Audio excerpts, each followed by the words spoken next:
It is Monday, and welcome, world, to the Wise Guys. You would never know it's June 17th. There is so much going on, and we have such a big show. And shout out to everyone who's right out of the gate on the live stream, including Vegas, Arizona, the Philippines, Alaska.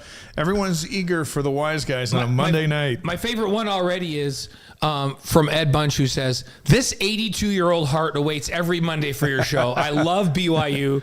Well, I love that, and we love you for being on our show, or for coming and joining us and being on the chat. That's awesome. Farmington, Tucson, bring it on. We've got a big show tonight. Welcome to the Wise Guys. We call it the #1 BYU Sports live stream show in the entire world. Presented by BradyPlus. Follow us on YouTube. We'll put the link in the chat. Hit the subscribe button. It's all free. We're also live right now on Facebook, on Twitch, and wiseguys.com, ysguys.com. Of course, YouTube is where we put all our stuff. Make sure you subscribe at YouTube, because that's free, right? Dave just mentioned that. But also that's our favorite price. Yeah, but free. What is the Vice's old saying? If it's free, it's for me, and I'll have 3. Yeah, it's exactly right. That's Vice, his success key in life. So follow us at wiseguys.com. Subscribe. Get our weekly email with highlights from the show. All our past interviews. Including folks like Steve Young and Travis Hansen, who was just awesome last week. Danny Ainge, Jimmer's going to be on again today. Marie Osmond, Max Hall, Ty Detmer. Last week, or was it 2 weeks ago? No, last week, Chiefs head coach Andy Reid. Was that last week? 2 weeks ago. It was fantastic. Yeah, 2 weeks ago. Yeah. So good. So that whole catalog is there of phenomenal guests for the last couple of years. Make sure you subscribe, and you'll get updates every week. John from Allen, Texas, is on with us. Robert says, I'm on a train from Bakersfield to Spokane, Washington. Hooked up with the Wise Guys tonight. Must have Wi-Fi on the train. That's good stuff. Going through the forest. I hope you keep that. Here's what's coming up on this mega show tonight.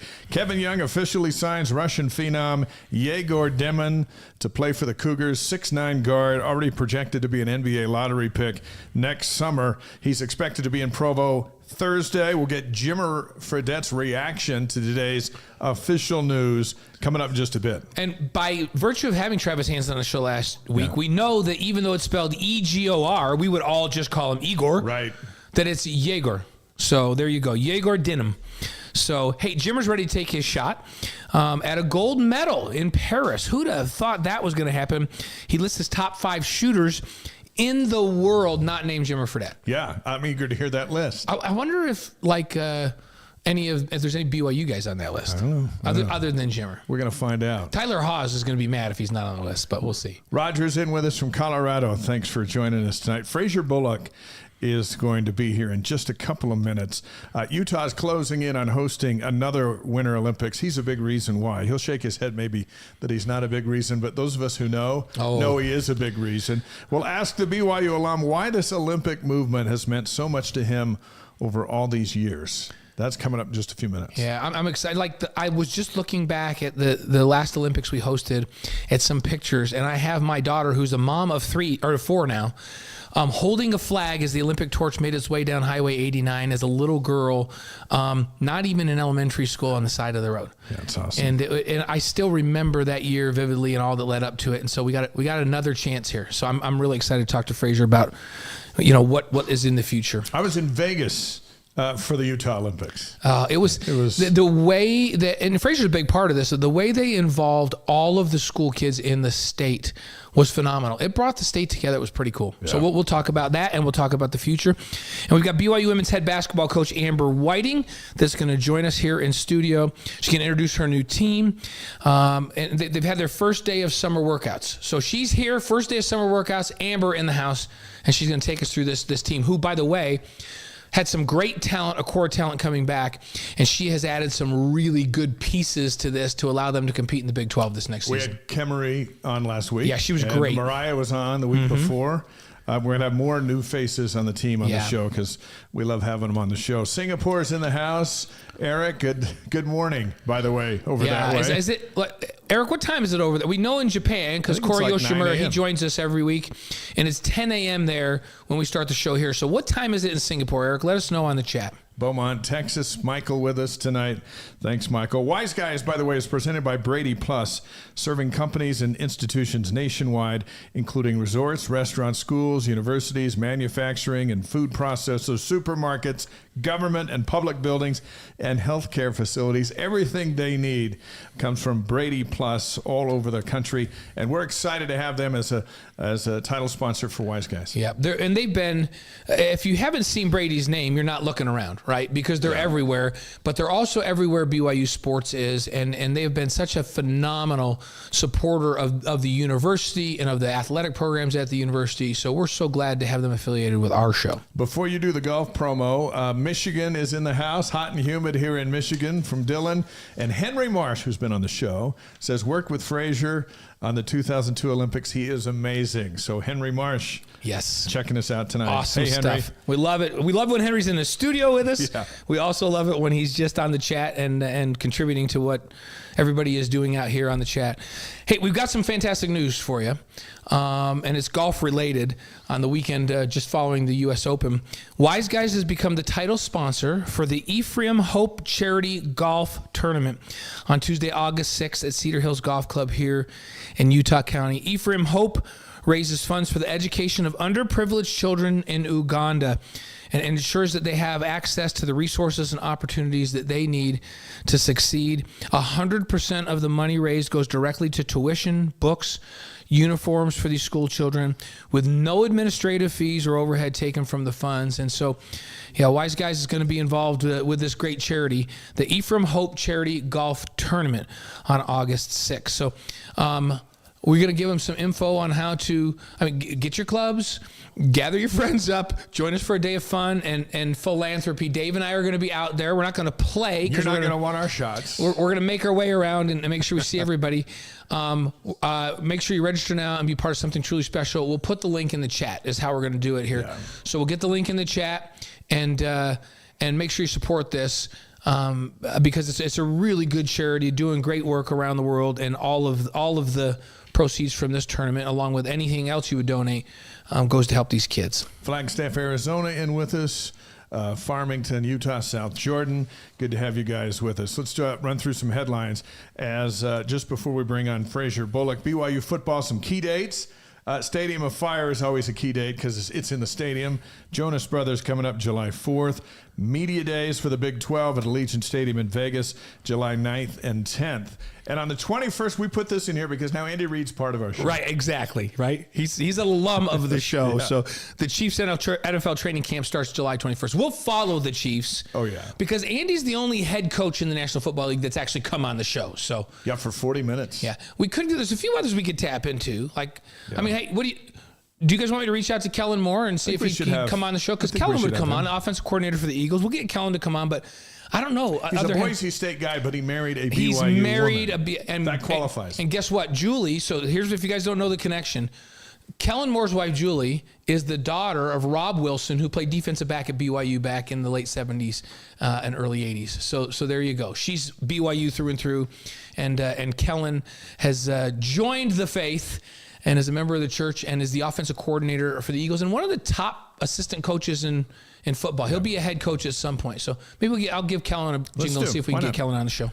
So July 21, Chiefs training camp opens. July 30th, the BYU players report to their own camp. That's 6 weeks from tomorrow, the same day as After Further Review returns to BYU TV. And we're looking forward to that. Will you run that back up, DJ, so I can see that? BYUSN Game Day, the premiere August 31st at 4 p.m. Mountain Time on BYU TV and ESPN+. We're just seeing a little bit of recruiting news, a crystal ball. You know how those crystal ball things come out? And I want to see that again, DJ, one more time. Was that Cannon Catchings that's a crystal balling to BYU? Yeah. Oh, okay. So, hey, this recruiting class and then the next year's recruiting class, it just keeps getting better. And the news just keeps getting bigger. We know that the number 1 overall recruit in the country was just on campus a couple of weeks ago. Checking things out. So that's pretty amazing. So if that holds, that's huge, because it also comes on a day when Egor Demin signs with BYU, comes from the Real Madrid under-18 team. Mm-hmm. Travis Hansen has mentioned, Wise Guys knows all about him and his family. You can see that interview again at wiseguys.com. It was fascinating. Awesome. Yeah. So more on that with Jimmer coming up. Hey, don't forget BYU Sports Nation. So BYUSN Game Day season premiere August 31st, 4 o'clock on BYU TV and ESPN Plus. So we'll be there and we'll kick things off. Also August 31st, Southern Illinois, 6 p.m. Mountain on ESPN Plus. Game Day starts at 4 p.m. on BYU TV and ESPN Plus. That kicks off the season. We're not that far away, Dave. No. We can really start talking football now. You want to have some summer, but all the things we love come at the end of the summer. And I had a real treat this last week. I went over to the indoor practice facility, and John Beck was on campus. Good. And Jake, our good friend, you and I played golf with Jake a couple of weeks ago. And and Jake said, "Hey, John's in town. Why don't you come over and throw with us or come watch?" And so all of the top 4 quarterbacks were there, and John was working with those guys. I got to watch them all throw. I have to say, Gary Bohannon's arm's looking like it's healthy again. Nice. Which is really great. Gary looked good. Jake looked fantastic. And it was my first look at McKay, the transfer down from Utah State. Wow, does that guy have he's not a big guy, but he has a cannon of an arm. And then we also had Bourget, who was there, who also looks phenomenal. Like, I walked out of that feeling really, really good about BYU's quarterback situation, because I walked out of there going, hey, there's 4 guys that could actually play. And BYU might be in a better situation from a quarterback perspective than people are giving them credit for. That's good, because Vegas is wrong at 4.5 wins. Yeah. If what I saw the other night says more than 4.5 wins from the quarterback position, because that's why they're saying 4.5, because that's unsettled. Sylvia from Wisconsin is on the Wise Guys tonight. Another basketball note: 6'9" Max Triplett joins the team as a walk-on last year at Snow College, 14.7 boards. That's a good pickup for BYU. When you think walk-on, you go, yeah, but not anymore. Right. Not anymore today with NIL and the sport. Right. He gives the Cougars a little more size, both in practice and in game. So 6'9" Egor Demin signing today, 6'9" Max Triplett is right. They're getting a little taller. Well, and to your point, in the old days, which aren't that old, just a couple years ago, without NIL, if you were going to be a walk-on, you were making the decision between having to pay for everything yourself, to maybe going to a smaller school and getting a scholarship and having school paid for. But walk-ons now can get NIL deals and have their school paid for. So you can get some quality walk-ons that go, you know what, I'm going to go walk on because I can get some money rather than go play at a smaller school, and I'm going to see if I can make this thing. So the quality of walk-ons is better than ever right now. Speaking of money, the Big 12 looking for unique ways to raise some, including selling themselves. Right. They're reportedly in discussion with Allstate to name the conference like how bowl games name. They're like the FedEx Orange Bowl. It used to be the Orange Bowl. Then it became the FedEx Orange Bowl because the Orange Bowl could get some more money. And now they're thinking about that kind of a thing with the conference names. It would be like the All-State You're Big in good 12. hands with the All-State Big 12, right? And they're thinking up near $1 billion annually for the conference. Is that a good idea? I don't know, because I don't know how it all is structured, but I will say this. All we talk about is media, television revenue for these conferences. And the SEC's got the biggest slice of the pie, and then the Big 10, and then the Big 12, right? And the Big 12, I thought Yormark, the commissioner, did a phenomenal job with the deal he got. But this could be the difference that allows the Big 12 maybe to close that gap. Because I don't know that there's a commissioner in college sports that has more experience in marketing and working with corporate America than Brett Yormark. Yeah. Like he comes from, the business side of the entertainment world, right? So, and he works with billionaires all the time, and works with corporations, and worked with Jay-Z and Beyonce and that entity. I don't think that, this is not saying anything against the SEC or the Big 10 commissioners. They're great, but they don't have that type of experience, and Yormark may be able to go make up the difference and put the Big 12 on an even footing through some of this corporate stuff. So I think, I'm okay with it. Hey, more is more. Right. Scott from South Carolina is on the live stream tonight. Hey, Scott. Let's bring in our first guest. The pregame show is over. It's time for the main events. Our first guest tonight's a BYU grad with his pulse on the world when it comes to the Olympics. In addition to his successful business background, he served as the COO and CFO of the Salt Lake Organizing Committee in Utah's 2002 Winter Games. He's the current president and CEO of the Salt Lake City Committee for the Games, which expects to bring the Winter Games back to Utah in 2034. It's our pleasure to welcome Fraser Bullock to the Wise Guys. We have been looking forward to this. Yes. Good to have you here. It's wonderful to be here. Thanks for what you do. This reaches so many people who have BYU in their athletic heart that they want to see and experience. So thank you, Dave and Blaine, for what you do. Let's get right to it. We appreciate that. If you were a fortune teller, which scenario is most likely? Utah gets the games for 2034 or BYU defeats Oklahoma State on October 18th at LaVell Edwards Stadium? I would say both. That's what I'm counting on. Let's count on So it. you're saying that this is a lock for both. I like this. There we go. I like this. Hey, when you look at college sports today, Dave and I were just talking about some of these crazy things that are coming out this week. Players can get paid now. Schools can put sponsorships on the actual field. That's a done deal now. On jerseys, they can have sponsors. And conferences evidently can sell their birthrights to corporations, which we had never even thought of before this last week. Everything is for sale, it seems like. Is this a good thing? Well, what it does is bring revenue into the system. And if it's done responsibly, that reflects the values of the conference or the school, then that those economics can go to players, they can go to coaches, they can go to enhancing facilities, enhancing the experience for the fans who come to the stadiums. So if it's done responsibly, I think it's great. The problem is right now it's the Wild West. Yes. And everybody's trying to figure it out. So it's going to take a minute for things to settle down and people like Brett Yormark to figure it out. You deal with the corporate end on a great deal, especially in attracting business to the Olympics. From the corporate side, looking at college sports versus the NFL or Major League Baseball, whatever, is that where you want to be? Is it still, if you are representing Allstate, do you want a connection with collegiate sports right now? Yeah, I think it has a good appeal to it because it's exciting, it's new, and you've got new athletes coming into the system that can surprise you, and schools that can surprise you, like BYU in basketball last year. Where did that happen? And where did that come from? And so I think the element of the unknown and the new is kind of a good product for companies to associate with. You know, last week, the International Olympic Committee Future Host Commission voted to award the 2034 Olympics to Utah. Does that mean it's a done deal at this point, or is there more work that needs to be done for this to be official? We're right at the finish line. So we're on the 1 yard line ready to score. 1 yard line. Yeah, and I think we're going to do the tush push right into the Don't end. throw a pass. Yeah. Do not throw a pass. No, where we are is last week the IOC Executive Board listened to the Future Host Commission proposal to advance Utah for the 2034 games to the full membership of the IOC to vote on July 24th in Paris. So we'll be there right before the games. We'll make our presentation, and then they'll ask us questions. And this is about 3 a.m. Utah time. And then they'll vote. And if they vote, we'll sign the contract right there, and the games are ours. Wow.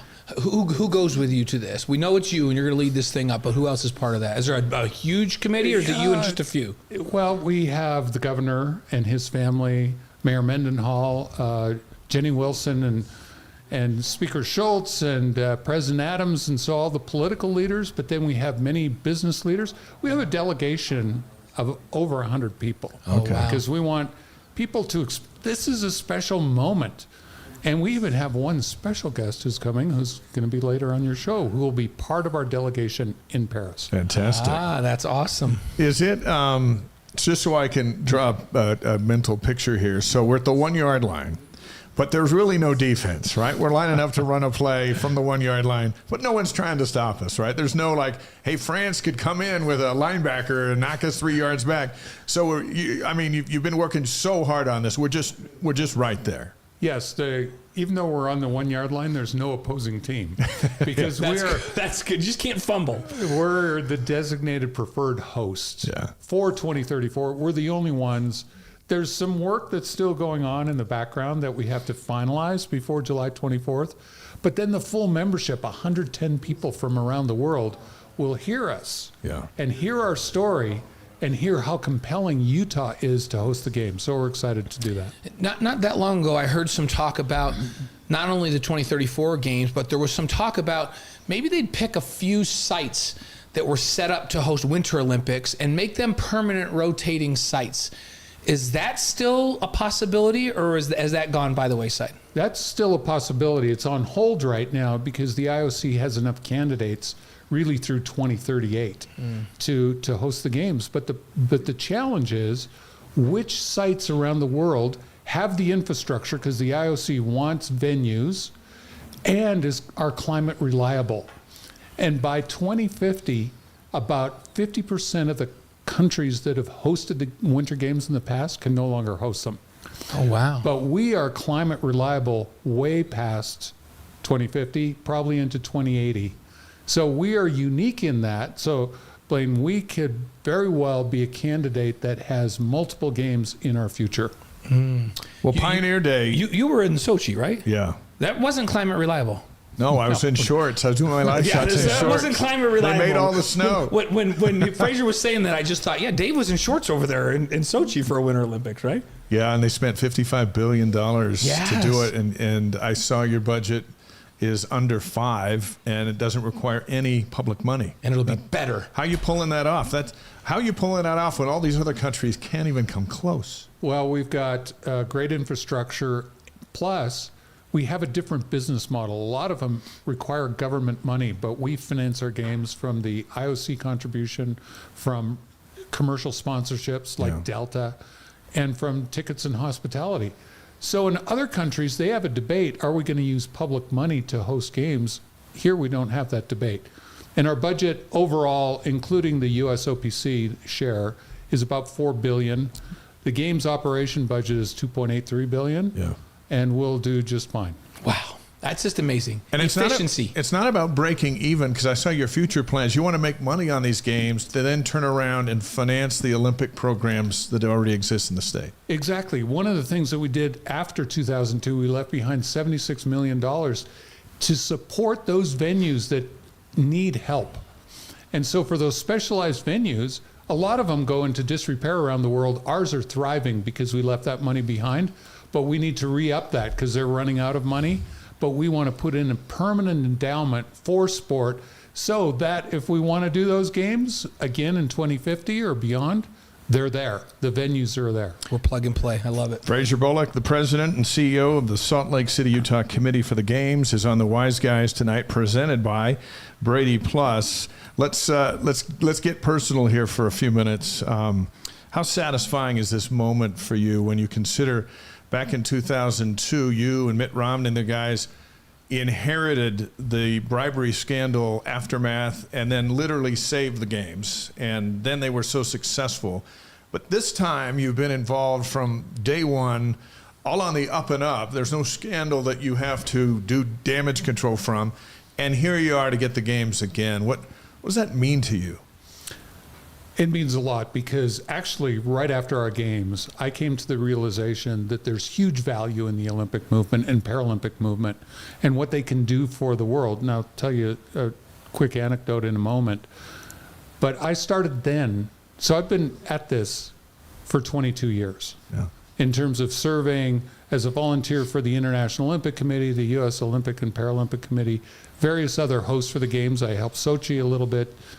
Torino, Vancouver, Rio, all trying to work towards this moment because I believe there is huge value in the Olympic movement. It's an opportunity to use that initiative as a catalyst for good. Because what we see is our citizens become unified. They all want to host and come together. And how do you get anybody unified around anything these days? Yeah. We can do it around the games.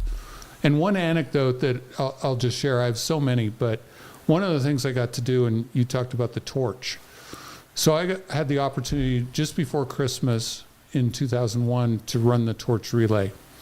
And I was back in the New York area, and we went to Philadelphia, and then we went to Washington, D.C. Remember, this is right after 9/11. Yeah. Yeah. Just a few weeks, a couple of months. And we went to the White House. There was a ceremony on the White House lawn. President Bush was there.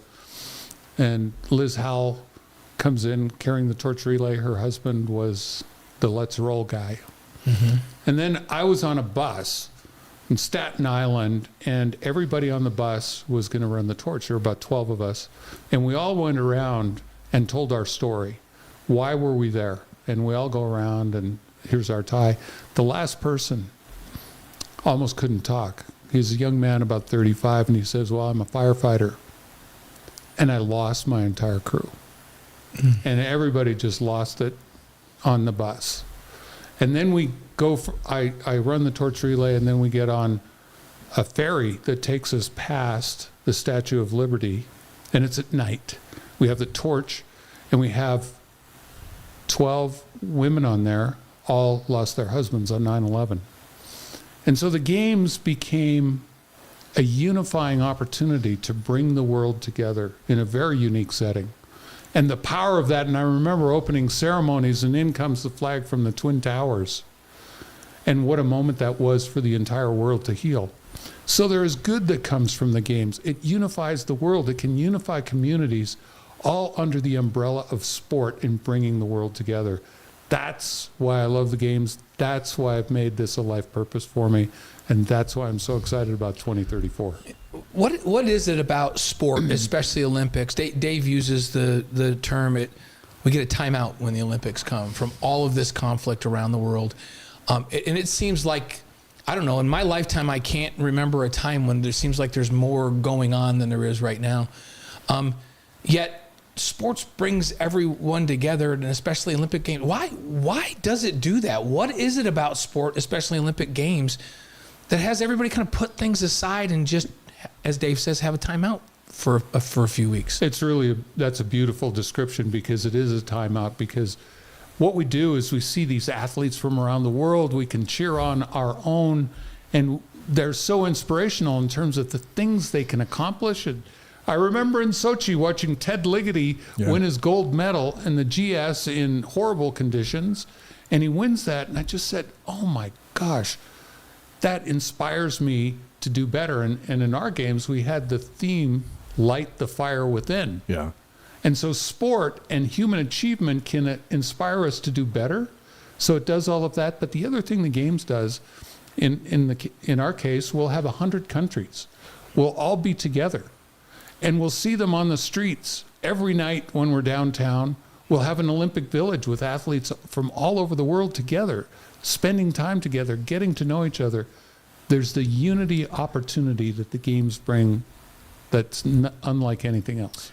I interviewed Ligety after he won that, and he was so humbled. It's just the whole thing. Once you're in it, it's you know, and in the sports over here, we win and we beat our chest and blah blah blah. Over there, it was winning, but it was winning in a humble way on foreign soil, where everyone appreciated the time. He zipped down the hill that fast. He's the best, and it was fun to see him kind of just bask in that moment. Who gets those moments? He's wonderful. I went skiing with him this winter up at Snow Basin. We were inspecting the downhills. See if it's still okay, right? Oh boy, he's at a whole. I thought I was a good skier. He's at a whole different. You are level. a good skier. We're going to ask you about that. Yeah, you are good. You're in a little bit. Dave and I play golf once in a while with some former PGA and senior PGA. And once in a while, I act like, I think I'm right there. And then I get humbled really quickly. Yeah. October 1st, 2002, you spoke at a BYU devotional, which you can find on YouTube. I watched it 2 days ago. It's great. The talk's called Light the Fire Within, talking about that theme. And your running message was, we all get knocked down. What matters is what you do next. And then you cited several Olympians and their experience who did just that. When it comes to these games, how do you describe the fire within you that has kept you on this quest? There's the camaraderie and all of that stuff that you talked about a moment ago, but this is personal for you. It's very personal, because we all want to do good in the world. You have your platforms that you have that bring good and hope to people. this is my platform. And I just got lucky because Mitt pulled me into it when it was a time of trouble. I had no plans to be part of the Olympic movement. He pulled me in. It was an incredibly difficult experience. But at the end, it was so beautiful and so successful. It pulled me in. And I said, okay, this is my life's purpose, or one of my life's purposes. And I want to do this and bring the games back. And here we are right on the cusp of that. Yeah, fantastic. And going with that theme, your Olympic moment, or maybe we'll call it a better phrase, your bounce back moment, wasn't with the Olympics. It came during the spring of 2015. You were knocked down by a heart attack that you had as you were driving in rush hour traffic.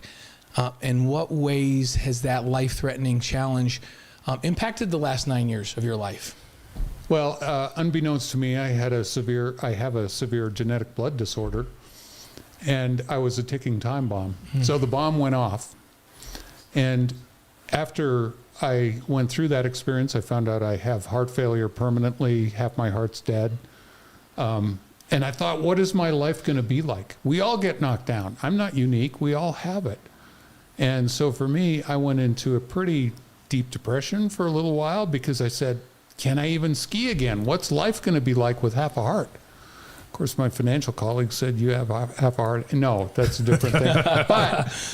But I went through that, but then, because I thought I'm in good shape. I'm not that old. Why did this happen to me? So I felt like I was the unluckiest man in the world. I flipped it around and I discovered I had to pull myself out of that. And I said, you know what? I'm the luckiest man in the world because I should be dead. A widowmaker artery, 100% blockage, I should be dead. I'm the luckiest man in the world. And I came out of that with 3 sayings that I use with my ski group, which are every day is a gift, enrich relationships with kindness, and give meaningful service. And so I try to live by that every single day. I love that. I love that. We did see that among your claims to fame is hitting a ski speed of 79.9 miles an hour. Is that true? If my wife isn't listening, yes, that's true. The world record, by the way, is 158 if you Google it. So was that on the downhill at Snow Basin? No, it was actually at Park City. You know, the problem is there's this app called Ski Tracks, and it tracks your speed, and you want to go faster and faster, and there's this competition, but my wife has put a speed limit on me of 60. 60? So now we okay, so under 60 still seems like that's pretty liberal. Like, that's okay. Look, like, she's going to let you go 60. 79, you're out on the freeway, you're going 80. 79 on 2 skis on a bunch of ice. Yeah. What are you, nuts? I was. And so I've changed. My wife brought me into reason, and but I love to ski. I love to be on the mountain. I used to ski with a retired orthopedic surgeon, 80 years old. He would get off of the lift, turn and point them downhill, and go. And I would just go, what are you doing? And he said, you know, at some point I'm going to crash, and there's going to be pieces of me all over the mountain, and I don't care. I know a lot of good guys that can put me back together. That was his philosophy. He's like, I'm going to live life to the fullest. I was like, okay, I'm going to make some turns. There we go. It's all beautiful. No live stream. Greetings from Canesville, the origination point of the Mormon Battalion. Where's Canesville at? Canesville's west of, like, it's out near Roy in that area, out on the west side of I-15 north. Right. Yeah, awesome. It's a good place. It used to be all farmland, but it's grown out there. Like, dairy farms have been replaced with subdivisions. So there you go. Welcome Canesville. to the Wise Guys. Yeah. Hey, you earned your bachelor's degree at BYU in 1978. Your MBA in 1980. So while you were doing all that, we were talking before we came on the show. This was, I'm gonna call it the Camelot time of BYU, because you were there with Danny Ainge and Jim McMahon and Gifford Nielsen, Tina Gunn, Bobby Clampett was out on the links. Marie Osmond was there, has been on the show and talked about her experience during that time. How magical was that time at BYU? Boy, we were spoiled. And I remember, because I always wanted to get great tickets, and the way I was able to succeed in school is you could wait in line inside the Marriott Center. And so I'd take all my books and everything and study for hours in the Marriott Center to try and get front row seats. And it was magical because I went to everything, football and basketball, and it was just a dream come true. What a time. What was it? And you were here for Krešimir Ćosić, your freshman year, Yes. 72. We were just talking about Egor Demin, the new Russian kid coming, biggest European basketball signing since Ever. Krešimir, But maybe since even Krešimir, more so. Which goes along with the theme, enter to learn, go forth to serve, and the world's our campus. You see that on campus, and you were there amidst all of that, and then you went out. Now you spent most of your life bringing the world back to Utah. But on the basketball note, this kid from Russia and getting him to BYU seems to be the culmination of everything. Well, Kevin Young coming to town was a tectonic shift. Yeah. That I don't think where I was in despair when Mark left, and I said, what the heck is going to happen now? And all of a sudden we have this tectonic shift, and now we're in a whole new world where there was a unique set of circumstances that could elevate our school, particularly in basketball, to the next level. So I'm just thrilled to see. I can't wait for the season to start and see how Kevin's going to put all this together. And we were like, and we're on the inside, like we're there close to the program. We didn't know who Kevin Young was. I've heard the name, but didn't know that he was a candidate. And on this show, Steve Cleveland sat right in that chair and said, hey, I got to tell you, there's a guy out there named Kevin Young. And we said, and we've heard of him. Tell us about him. He goes, I don't know. I think BYU should go after him and have a conversation with him. And a week later, there were conversations. And about 3 days after that, he was the head coach. And you could say that Egor is the highest rated recruit ever to come here, because Danny Ainge became a great player, and he was a big-time recruit. Ćosić was one of the greatest players that ever played in Europe. But coming in, nobody was projecting those two as lottery picks. He's projected as a lottery pick before he even gets there. What a dramatic change in just that quick a time. It's crazy, isn't it? Well, it's what's the value proposition to these young men? What they see, number one, is a great school, great academics. Number two, they see a coach who has operated at a totally different level than anybody else in the collegiate ranks. Anybody. And to be able to get somebody like that to go from the NBA to BYU is like the steal of the century. And I'm just thrilled that Kevin felt it within his purpose in life to come here and elevate this program. So we're blessed to be the beneficiaries of him coming here. Isn't it interesting, as Travis Hansen was with us, and he played ball over in Russia for a good part of his European career. He was on last week, and we were talking about Egor, and then we asked the question, because Egor's parents both played basketball growing up. We said, well, you talked to his parents. Did Vladimir know Krešimir Ćosić or know of him of all these years? And he goes, everyone does over there in Eastern Europe. Isn't it amazing the impact a sports person who's a good person can have? What a great ripple effect, because Krešimir Ćosić was very engaging. Everybody loved him. And then he went back to his home and had such a big impact. Unfortunately, he died young. But what an impact he had, and we're still feeling it even today. Yeah. Amazing. On our live stream, Eric, by the way, over in the Singapore says, love ski tracks, but it too does encourage pushing unsafe speeds. And then Glenn from the Philippines, I had a similar heart attack. Would love to know your treatment regimen that I could use in the Philippines. Glenn, if you'll send us your email address, we'll get you his email address. I've become an expert in hearts. Yeah. And I'd be delighted to talk to him and share information. Yeah, send us your email, Glenn, and we'll have Fraser send you some info on what he's been able to do to. Look at this guy. He looks tremendous. Yeah. Looks like you could hit 80 down the slope. He wasn't ever a Grinch, but because the Grinch, remember, his heart had to grow 3 sizes that day. When Fraser's has always been big, so his half a heart is as big as anybody's whole heart typically. So.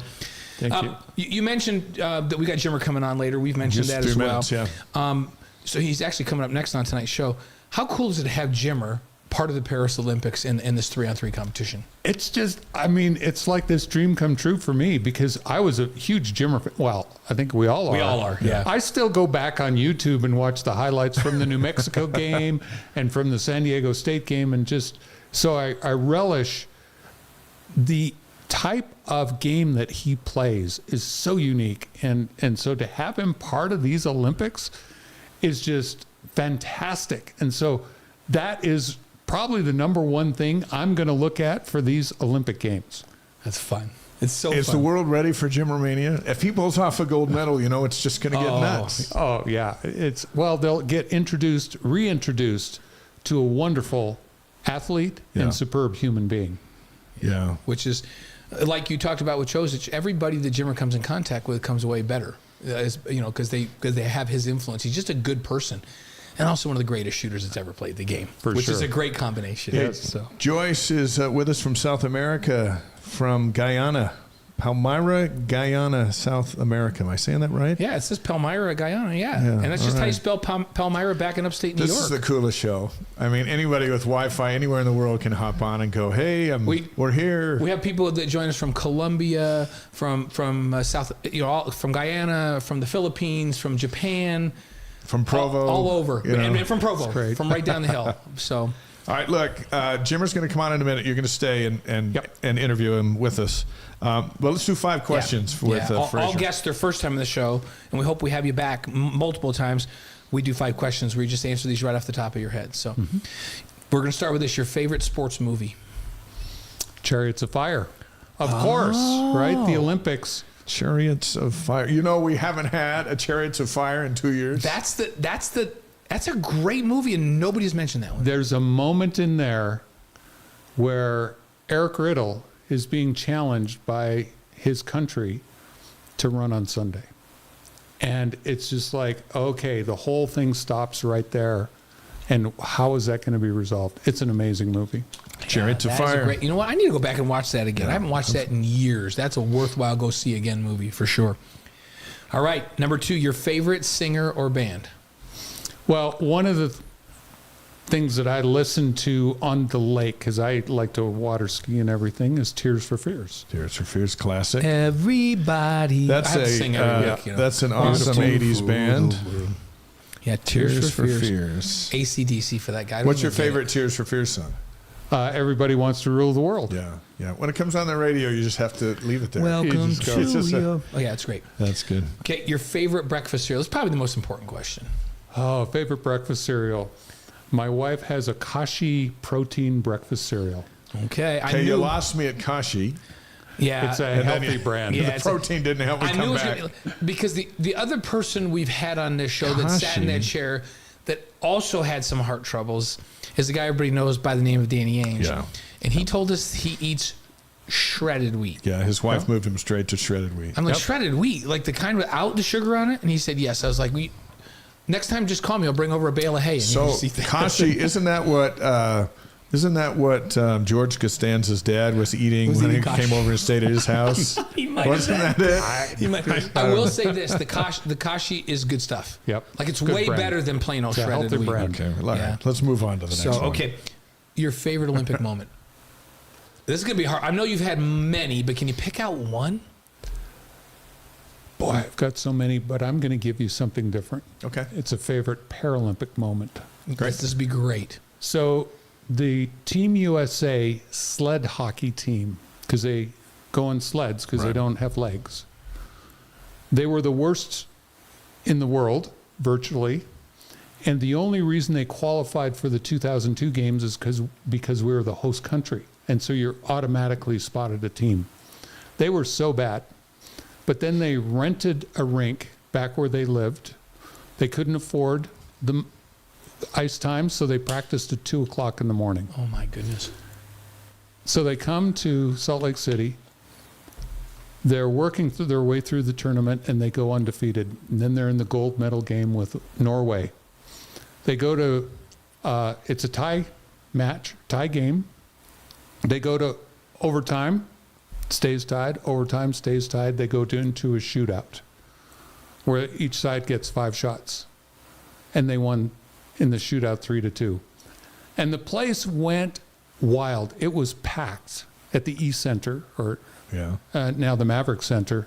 It was packed. And the amazing accomplishment of these athletes, talk about light the fire within and inspiring each of us to go from the worst practicing in the middle of the night to winning in a shootout, that's my favorite. That's pretty good. That needs to That's be top to top right Miracle's there. a great movie, but I would think a movie about that would be equally compelling.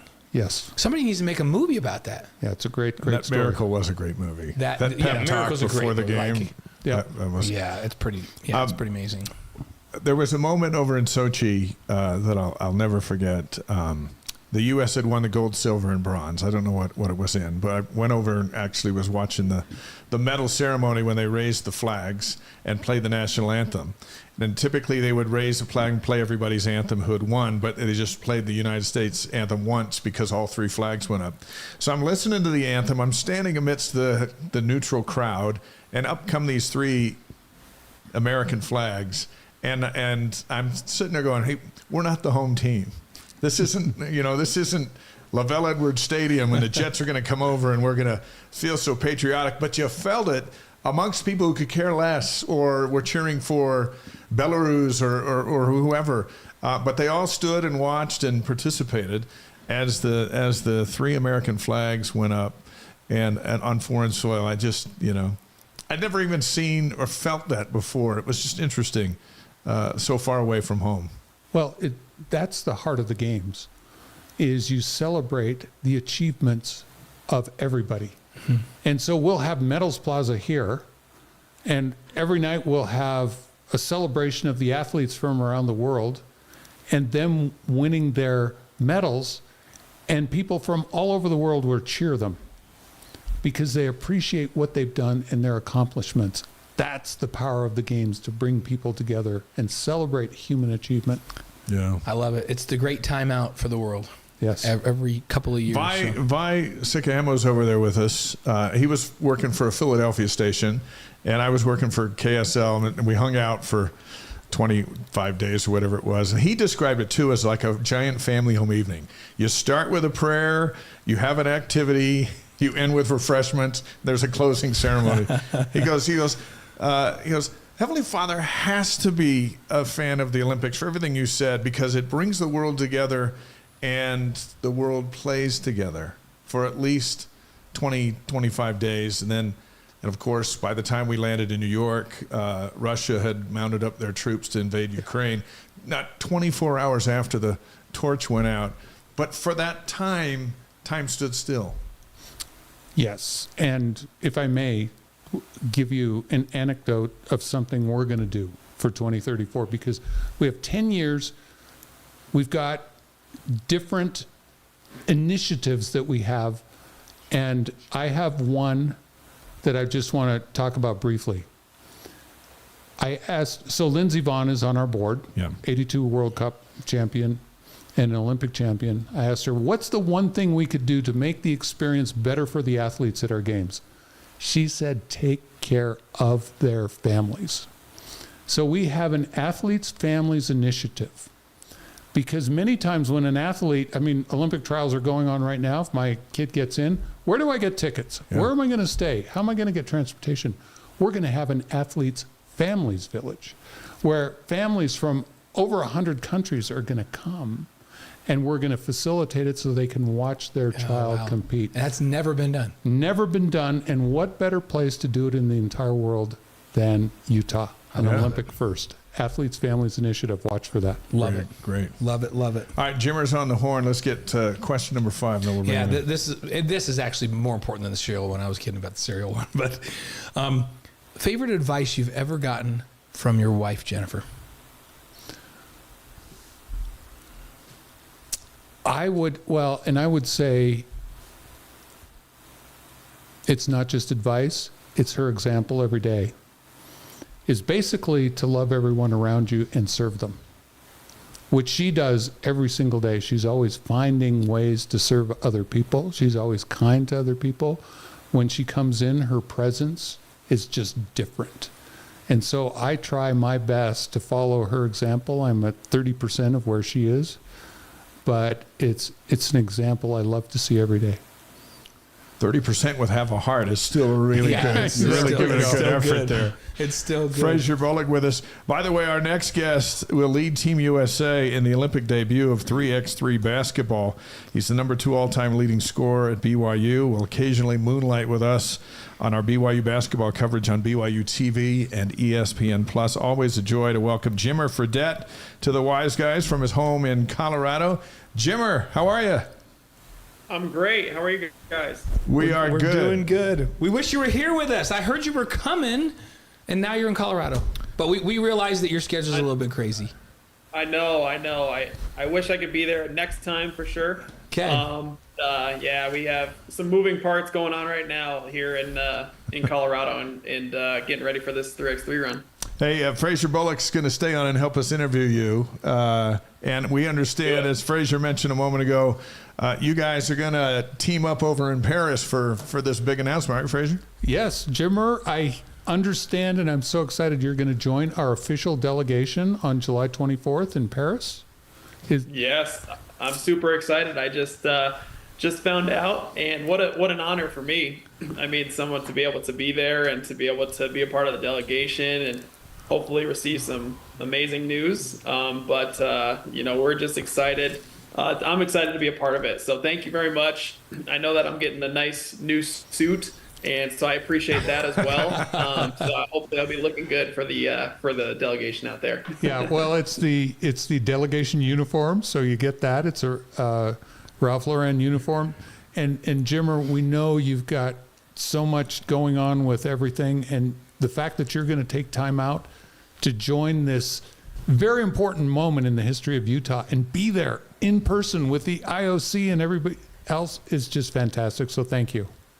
Yes, no, of course. Like I said, it's going to be an opportunity for me to have a great experience, and I just love Utah. Obviously, I've had some amazing memories there and love the people there, and just hoping the best for it. Fraser, what is Jimmer going to have to do as part of this announcement delegation? Jimmer, do you just stand and shake hands, or does he get to sing a song? What do you want Jimmer to do? Is he part of the presentation? Great.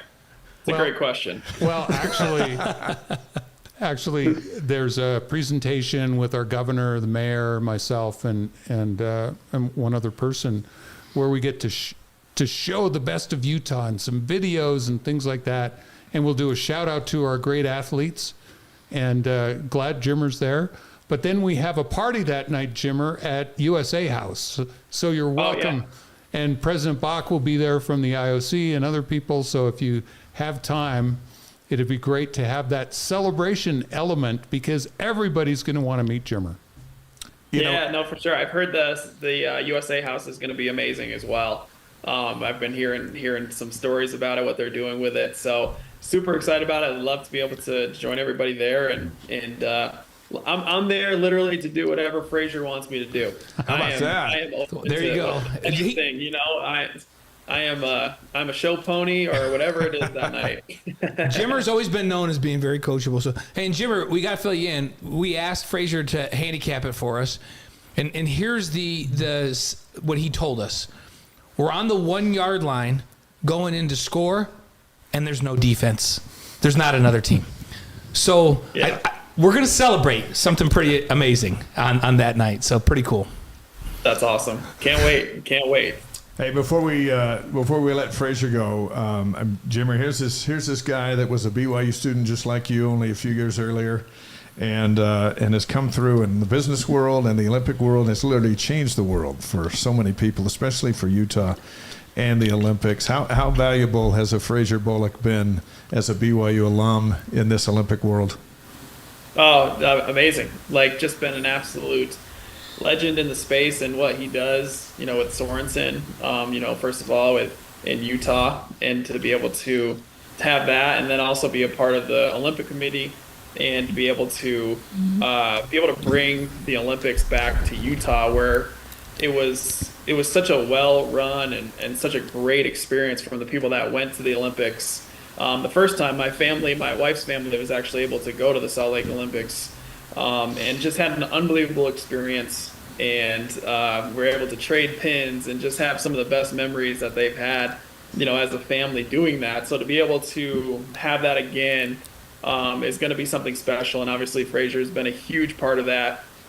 He's one of our very big and coveted BYU alum, and I know we have quite a few out there, but he comes right to the top of the list. So we appreciate all you've done, and it doesn't go unnoticed, that's for sure.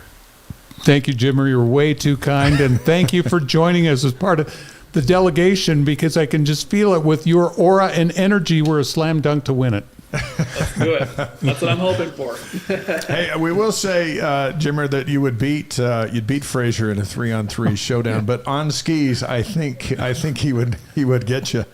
I've never been on skis, so he would destroy me. Well, he not only has he been on, he's actually been clocked at 79.9 miles per hour on skis. Wow, that's incredible. Crazy. That's insane right there. Wow.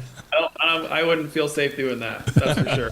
Fraser, thank you for being here. Yes, and thanks the next so much. time you and Jimmer are together, you'll be in Paris having the time of your life. So we wish you the very best. Thank you. Thank you. Thanks for taking the time to come in with us tonight. We appreciate it very much. Appreciate you. Great Fraser Bullock, from Utah's Olympic movement, heading to Paris for a great time, and then 2034. Where's Jimmer? 3-on-3 is a summer sport. We're talking winter sports, but 2030. I mean, what's your shelf life in this 3-on-3 business? Is this a multi-Olympic thing? No, I don't think so. I mean, 4 years seems like light years, or just so far away right now. To me, it's been a year and a half or almost 2 years that I've been working on this to be able to get to this Olympics, and it's been a lot of hard work and sweat and travel and different things that go into it. So for me, I'm just focused on this one right here, right now. And I know that they're going to have a bunch of really great younger players that are going to be coming in for 3x3 basketball. But I am excited to be a pioneer for it and to be able to be one of the first players to play in the Olympics for the men's national team for 3x3, and hopefully be able to show people what it is and get them excited about it, and then get better players playing in 3x3 as we move forward. Fun stuff. An ambassador to kind of start things off. Hey, we want to come back to the Olympics, but everybody is saying, "Oh, Jimmer's coming on the show. You got to ask him this, ask him that." I want to start because the last time we were together, we didn't know about Kevin Young. We didn't really get a chance to talk about Kevin Young, the BYU basketball program, and now today the Cougars announced the signing of 6'9" Russian guard Egor Demin. How big of a deal is that to get him? It's a massive deal. It really is, as far as it just shows Coach Young's reach, and shows that BYU is a viable option for, top 10 lottery projected picks coming into their first year of college, like the actual one and done player. That's what he could be. So because of that, you have guys that are looking at us in a different light, being like, "Oh wow, this kid is going to BYU." Then that's a viable option because we know that he's going to be an NBA talent. So it definitely changes the game, and I think you've seen that in a lot of the signings that Coach has had, but also the people that he's offering, right? Like the people that are coming to visits at BYU. These are not typical visits that you would see at BYU up until this point. And I think it just goes to show the staff that he has, the reach that he has, and obviously his NBA prowess of being able to coach the best teams or best players in the world. Now, you didn't arrive at BYU with a great deal of fanfare and attention that Demin's going to get, but you did arrive in the NBA with all of that and more. How hard will it be for a young kid to kind of settle in to these expectations, which are legit? It's Woj saying he's a lottery pick, not my neighbor. Yeah, no, it's high level stuff. I think for him, it'll be it won't be as difficult. The reason I say that is because, first of all, he's been playing professionally with Real Madrid, which is one of the best, if not the best club in Europe. And obviously it wasn't their top level team, but those expectations from to be able to perform at a high level on those types of teams are really, really high. So the fans over there are definitely crazy. They expect a lot. They're in your face about it. It if you play well or if you don't play well. So I don't think that's going to be as big of an issue for him coming over here. And you can see it with a lot of the European guys that come over here. They're kind of just calm, cool, and collected, because when you're playing in front of fans that are like Panathinaikos fans or Olympiakos fans in Serbia, in Greece, or Partizan fans in Serbia, nothing else compares to it, right? So I think the European guys come over with a different type of level of confidence in their game because they played against professionals and played in front of these crowds before. Hey, in football news, former BYU quarterback Zach Wilson has moved over to your neck of the woods over there with you and Whitney, Colorado. He's going to try to win that starting job for the Broncos. How significant is a fresh start for somebody like Zach, who had such a struggle with the media and all of that is New York City? And you were in New York City for a bit with it. And I grew up in New York, you grew up in New York. We're upstate kids, right? But that New York City market is not easy. So is this a good thing for Zach, and how significant is it for him? Yeah, 100%. It's a great thing for Zach.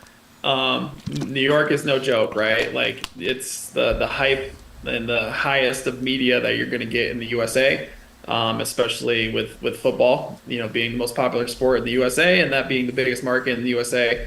It escalates everything, right?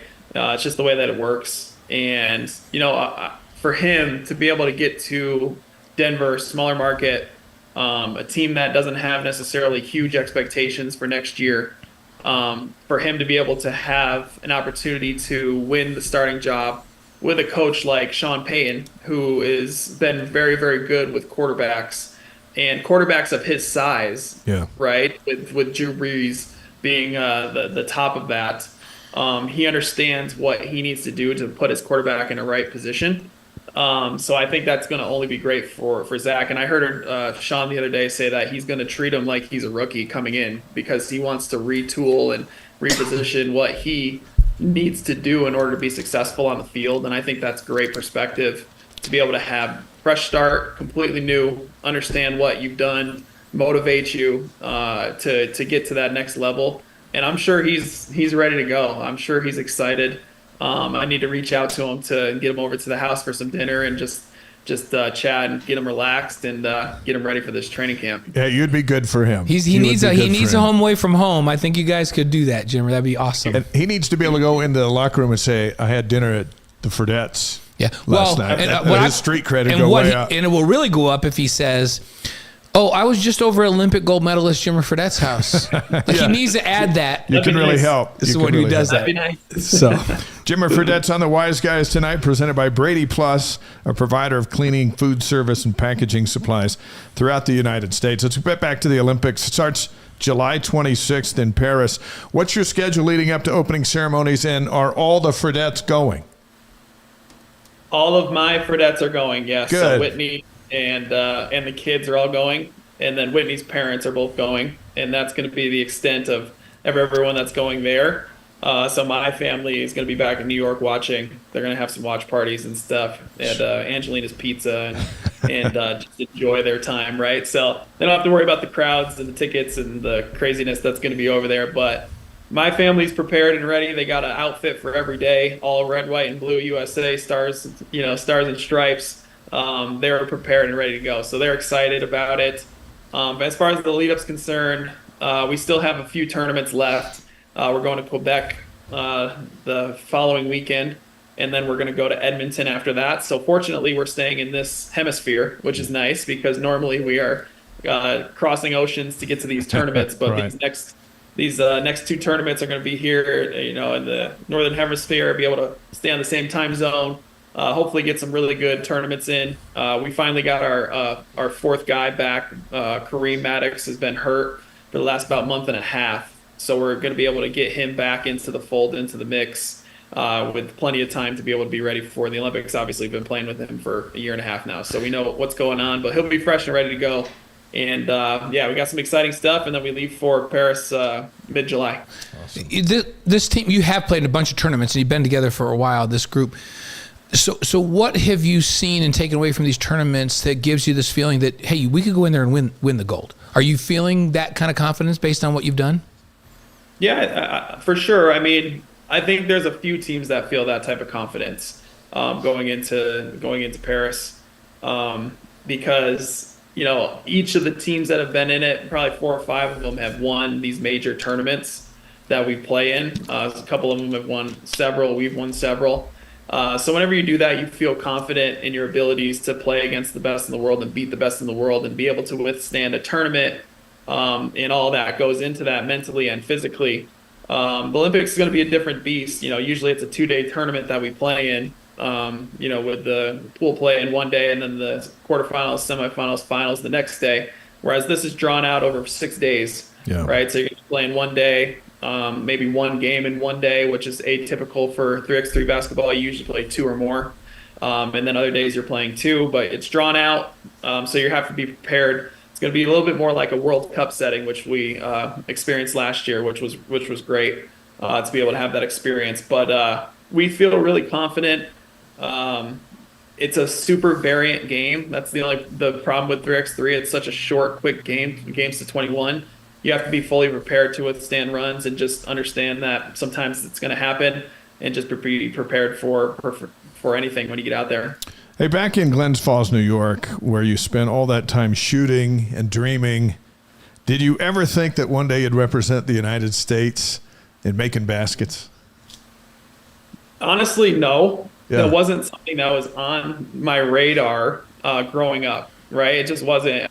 You just look at it, and when you look at USA basketball growing up, it was the Dream Team and the Redeem Team, right? And it's like these mythical characters of Michael Jordan and Larry Bird and Magic Johnson and all these guys, and then LeBron and D Wade and Kevin Durant and Kobe, right? And you're just like, man, that's the best of the best. And I've always had confidence in my abilities, but I wasn't sure if I was going to be someone who's going to be on a 12-man roster for the Olympics, right? So I always thought I was going to make it to the NBA, do well and everything, but that's a hefty goal to be able to have.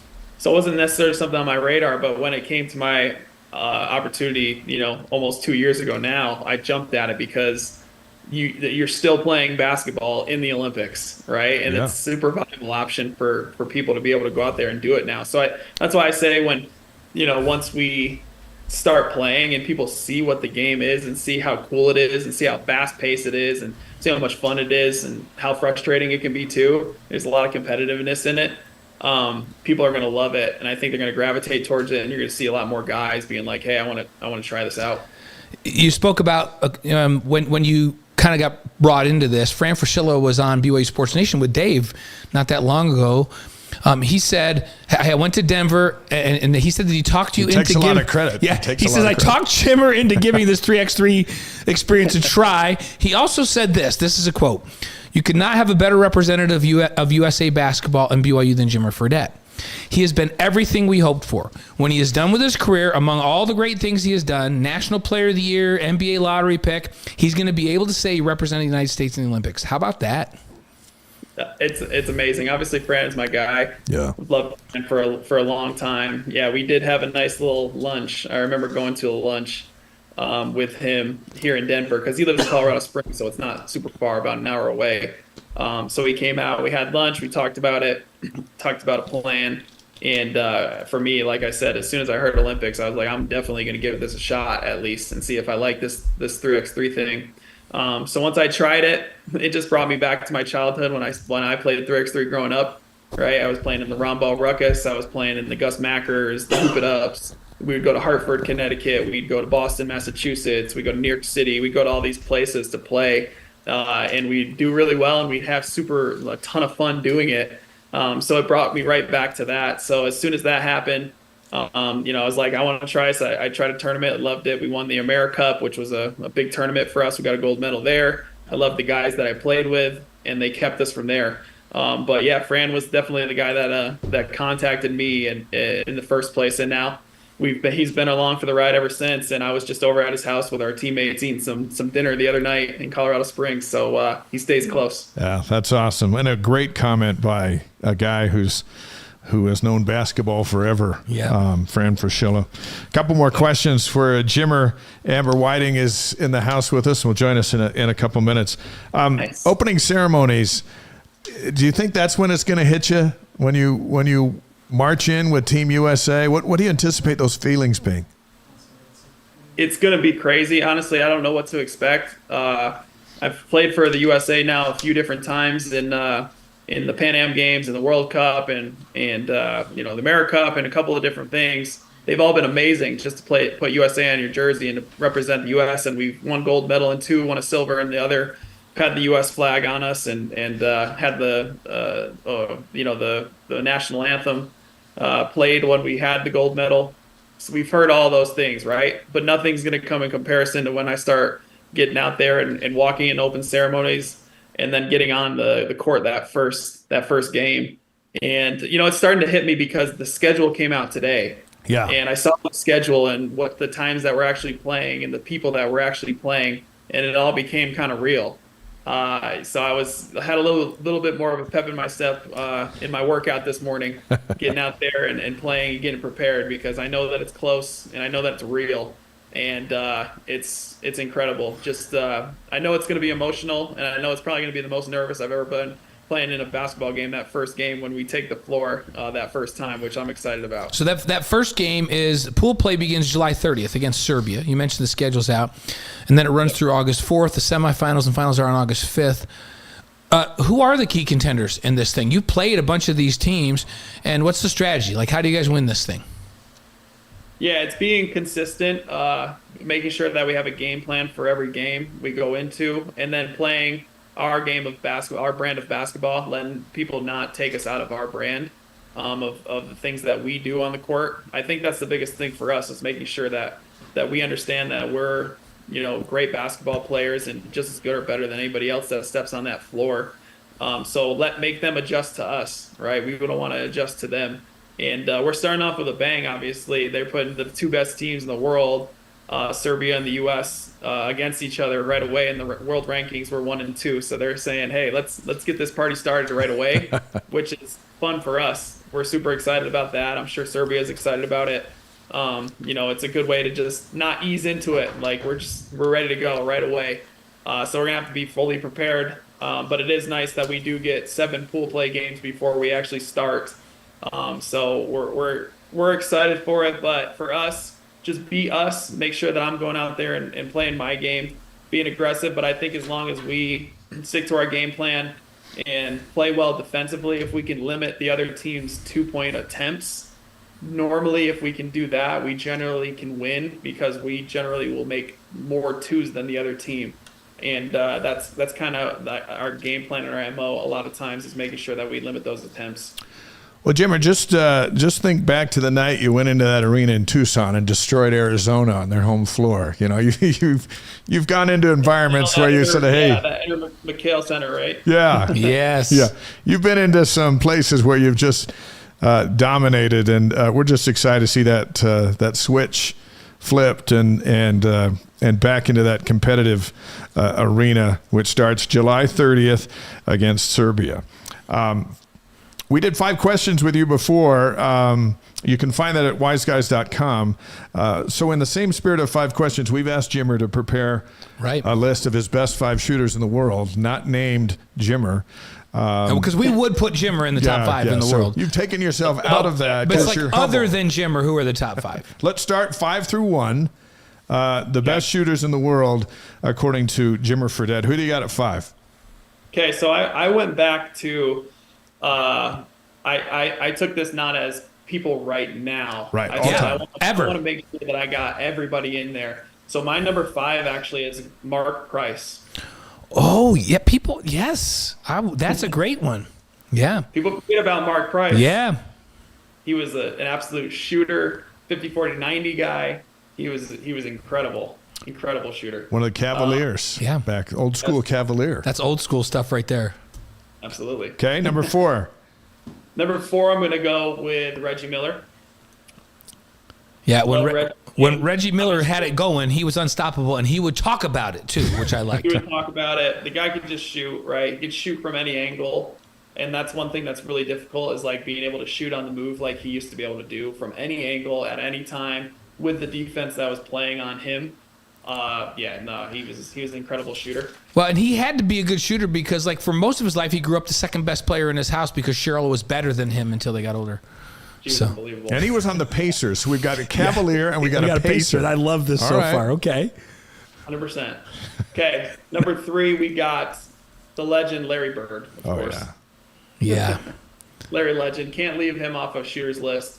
He can shoot anywhere and no one can block his shot because he shot it behind his head. Unorthodox form, but someone that he was the Jokic before Jokic. Yeah, he was. Yes, he was. How about number 2? Number 2, we're going with Klay Thompson. Oh, wow. Are we going to have 2 guys from the same team? 1, 2, and 1? I don't know, but it feels like it's feeling like it, but maybe not. Maybe not.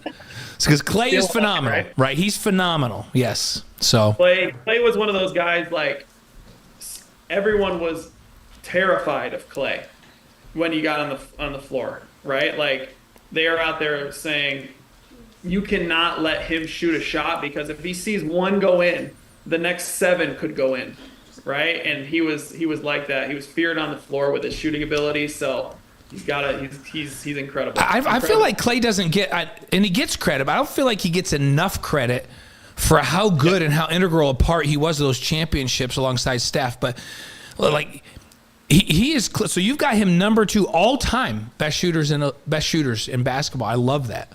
So right now, so I do. And number 1. Number 1 is his teammate Steph. Yeah, I thought for some reason we knew that you were going to have teammates here, 1 and 2. So Steph Curry is number 1 all-time best shooter, other than Jimmer Fredette. All right, why Steph? Steph is a completely different animal from anybody else. He can shoot at any time, at any point, off of the dribble, off of the catch. Doesn't matter, and that's really difficult to do. A lot of times you see guys that can shoot way better off the catch than they can off the dribble. He can do them both equally as well and at a high level and from anywhere on the floor, right? So all the other guys that I named, most of them are, catch and shoot guys or maybe one dribble pull-up shot guys, whereas Steph could literally do all of it at any time. And it could be any type of move into a shot. And then the fact that his release is so quick, like he's able to shoot it kind of from his hip, and it's a super interesting and a beautiful shot. It looks really pretty, but the fact that he can get it off at any time, anywhere, and in any angle, it just makes it so that it's impossible to guard him, as you can see, throughout his NBA career, obviously. So that plus the amount of shots that he makes, being able to make those high difficulty shots, it's just, there's no one else that's been able to do that. Yeah, people talk about Steph and say, well, he just changed the game of basketball. He took it from being a big man's game to being a shooter's game. Do you buy that? Do you give that much credit to Steph for changing the game? I would change it. I wouldn't say necessarily he changed it from a small guy to a big guy. I think the big guys are still super impactful. As you can see, I think big wings are the guys that, if you have those guys like a Kevin Durant, like a LeBron James, like a Kobe Bryant, like those guys obviously are game changers. Kawhi Leonard, those guys are the ones that are obviously amazing. But what Steph has done is that every little kid out there wants to shoot deep threes. So now you're going to see a generation coming up of everyone is spacing the floor way differently than they used to. So you have to have, guys that are interchangeable, and you have to have guys that can space the floor and shoot, and a lot of that is because of Steph. But you do see the resurgence of some of these big guys coming back with Jokic and Embiid and some of these guys that are dominating in the paint, and what Minnesota was doing, playing with some big guys. So it's interesting. It'll be some contrasting styles out there, I think, as we go forward. But ultimately, he helped change the game and change the spacing of the game. Hey, Jimmer, first of all, John from Raymond, Alberta is on the Wise Guys tonight. I think we're in 5 different continents tonight, which we think is cool. But over in the Philippines, Glenn's on the show, and he said, well, he's listened to your list. He says, Jerry West must be 6th then if he's not in the top 5. Where does Jerry West go? It's a great question. Jerry West was way before my time, to be honest, like way before. So that's a good point. He probably is deserving to be on. There's a lot of guys that are deserving to be on this list, right? Like Jerry West, Dirk, Steve Nash, even, guys that just are incredible shooters, but I could only pick 5. They put me on the spot here. I know. You know what I mean? Like, that was blame Dave and You can blame us. blame Blaine and Dave. So here's a question, Jim. Now let's just be honest here. Let's just be honest. It's just us guys, and Amber's in here with us too. Amber Whiting, by the way, she's on the set with us. So and we get Amber's mic up, DJ. So if any of these guys that you just named, Mark Price, Reggie Miller, Larry Bird, Klay Thompson, Steph Curry, we just go out and we got a rack of balls, 10 balls a rack from three-point land. You can shoot with any of these guys, right? Like you can shoot with any of these guys, a rack of balls, 10 balls, and we're just going rapid fire out of the rack. You can shoot with any of these guys, right? Yeah, absolutely. In my opinion, yes. Like, for me, it's all about who's feeling good and who's hot at that moment, right? Because, once you get out there, if you get into a rhythm early and you see that ball going in early, like, I could make 50 in a row, and any of those guys can make 50 in a row too, right? So it just kind of depends on who's hot, who's feeling it at the time. But yeah, 100%. I feel like I can definitely shoot with the best of them out there. I would have been able to play where I have played without being able to shoot the ball, because I know it wasn't my crazy athleticism. So about that. What's the most you've ever made in a row, Jimmer? The most you've ever made in a row from 3? Oh gosh, that's a good question. I'm not sure, but it's definitely probably in the 70s or 80s, somewhere in that area. You got tired? Yeah, I mean, that and free throws, free throws I've done over 150 in a row before. Nice. So, I have to say that I have a memory because I was calling the New Mexico semifinals game, and you came out. You don't even remember this, but you just came out and you were out early and you just started shooting, and you were about 6 in a row, and I was like, man, Jimmer's like, he's feeling good. And you worked your way around the 3-point line, then you did some mid-range, and then you shot some free throws. You went back in. This is before the whole team came out. And I started watching at about 6, and then you didn't miss a shot. I think he made like 60 shots and didn't miss a shot.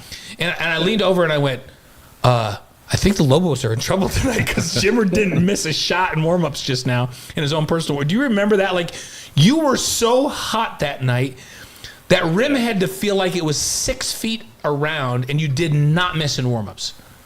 Yeah, it was a good night. I was locked in that night.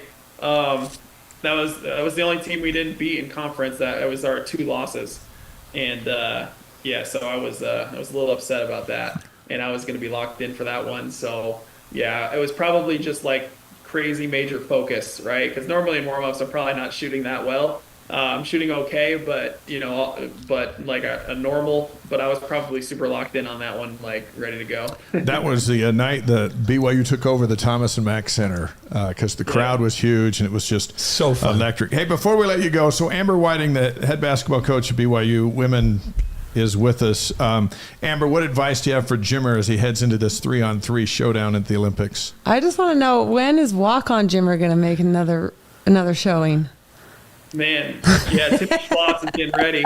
He's getting himself Do you ready. guys remember that when he put makeup and stuff on? Yes, I it was just awesome. still remember that. That's crazy. I got to find a different nose for this next one, though. That's right, because Marin did all of his makeup for him, right? Yeah, Marin, who it does was a our great makeup, job. tries to make us look good, tried to make Jimmer look bad. That was hilarious. That was one one of of my the favorite best things moments ever. for sure. And Jimmer, you're one of our BYU TV basketball analysts, and we're hoping to have you back for some men's and women's games again this year. But Amber just started summer workouts with a brand new roster. What's your advice for her? Just get them ready to go. I know that she's ready and raring to go for this second run at the Big 12, and she has some really good talent and some girls that can really play. It's been awesome to be able to see their recruiting and who they're bringing in, and obviously I know Lee and Coach Wardenberg really well.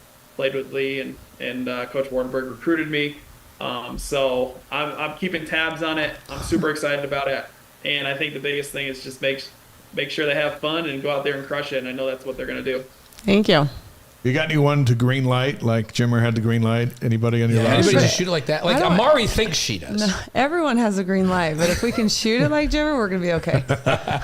Jimmer, will the next time we see you, we'll be cheering. You'll be wearing the red, white, and blue and representing all of us. Best of luck in Paris. Yeah, good luck. And we look forward to having you back afterwards and talk about the experience. But a shout out to you and the Fredettes and how you represent the Y. And thank you so much. And best of luck over there. Thanks, guys. Appreciate it. It's always fun, and we'll talk to you again soon. Yeah, we're proud of you. Love to Whitney and the whole family, brother. We're so glad you would come on with us. Have fun over there. Absolutely. Thanks, guys. The great Jimmer Fredette. Before him, the great Fraser Bullock. The 2 warm-up bands are over, and now we have Now Amber the main White. event. Amber's on here with us. You just finished the first summer workout with this brand new roster, which we're going to talk about here in a moment. How's it feel? It was so much fun. Like that's my therapy, being down there on the court, right? With all that we have to do. But there was so much good energy, good vibes in the gym. They were talking. It was loud. It was really fun. There's a lot of talent on this. And again, it's young talent, right? So talent and experience translates to championships typically, but there's so many new folks. What we thought we'd do is give you a name of a newcomer, and then you just give us kind of like a little quick scouting report. So let's start with Nala Tanavasa, the freshman out of Highland, Utah, Lone Peak. Naya. Oh, it's Naya. We're That's going to right. learn a lot here in this interview. Yeah, we're going to cover some stuff. She's gonna surprise people. She just has a little shiftiness to her, and today she made some like crazy behind the back pat like underneath, and I just was like, oh, okay, that's not a freshman, like, you know what I mean. And so she's played under Nancy at Lone Peak, who has done a phenomenal job at developing these kids of read and reacting, and so that's kind of how we play. And so she just kind of fits right in, and she did a great job today. I was happy for her. It sounds like she's beyond her years. Then plays a little more mature than the age would indicate, right? Yep, for sure. About a year ago, Delaney Gibb came on this show after she committed to you. Okay. That night she came on right afterwards, which from was her really big fun. party up there in Raymond, awesome. Alberta, and that's where we got to know her and her family. Top Canadian player, Delaney Gibb. She actually hasn't. She's not with us yet. She's still in high school.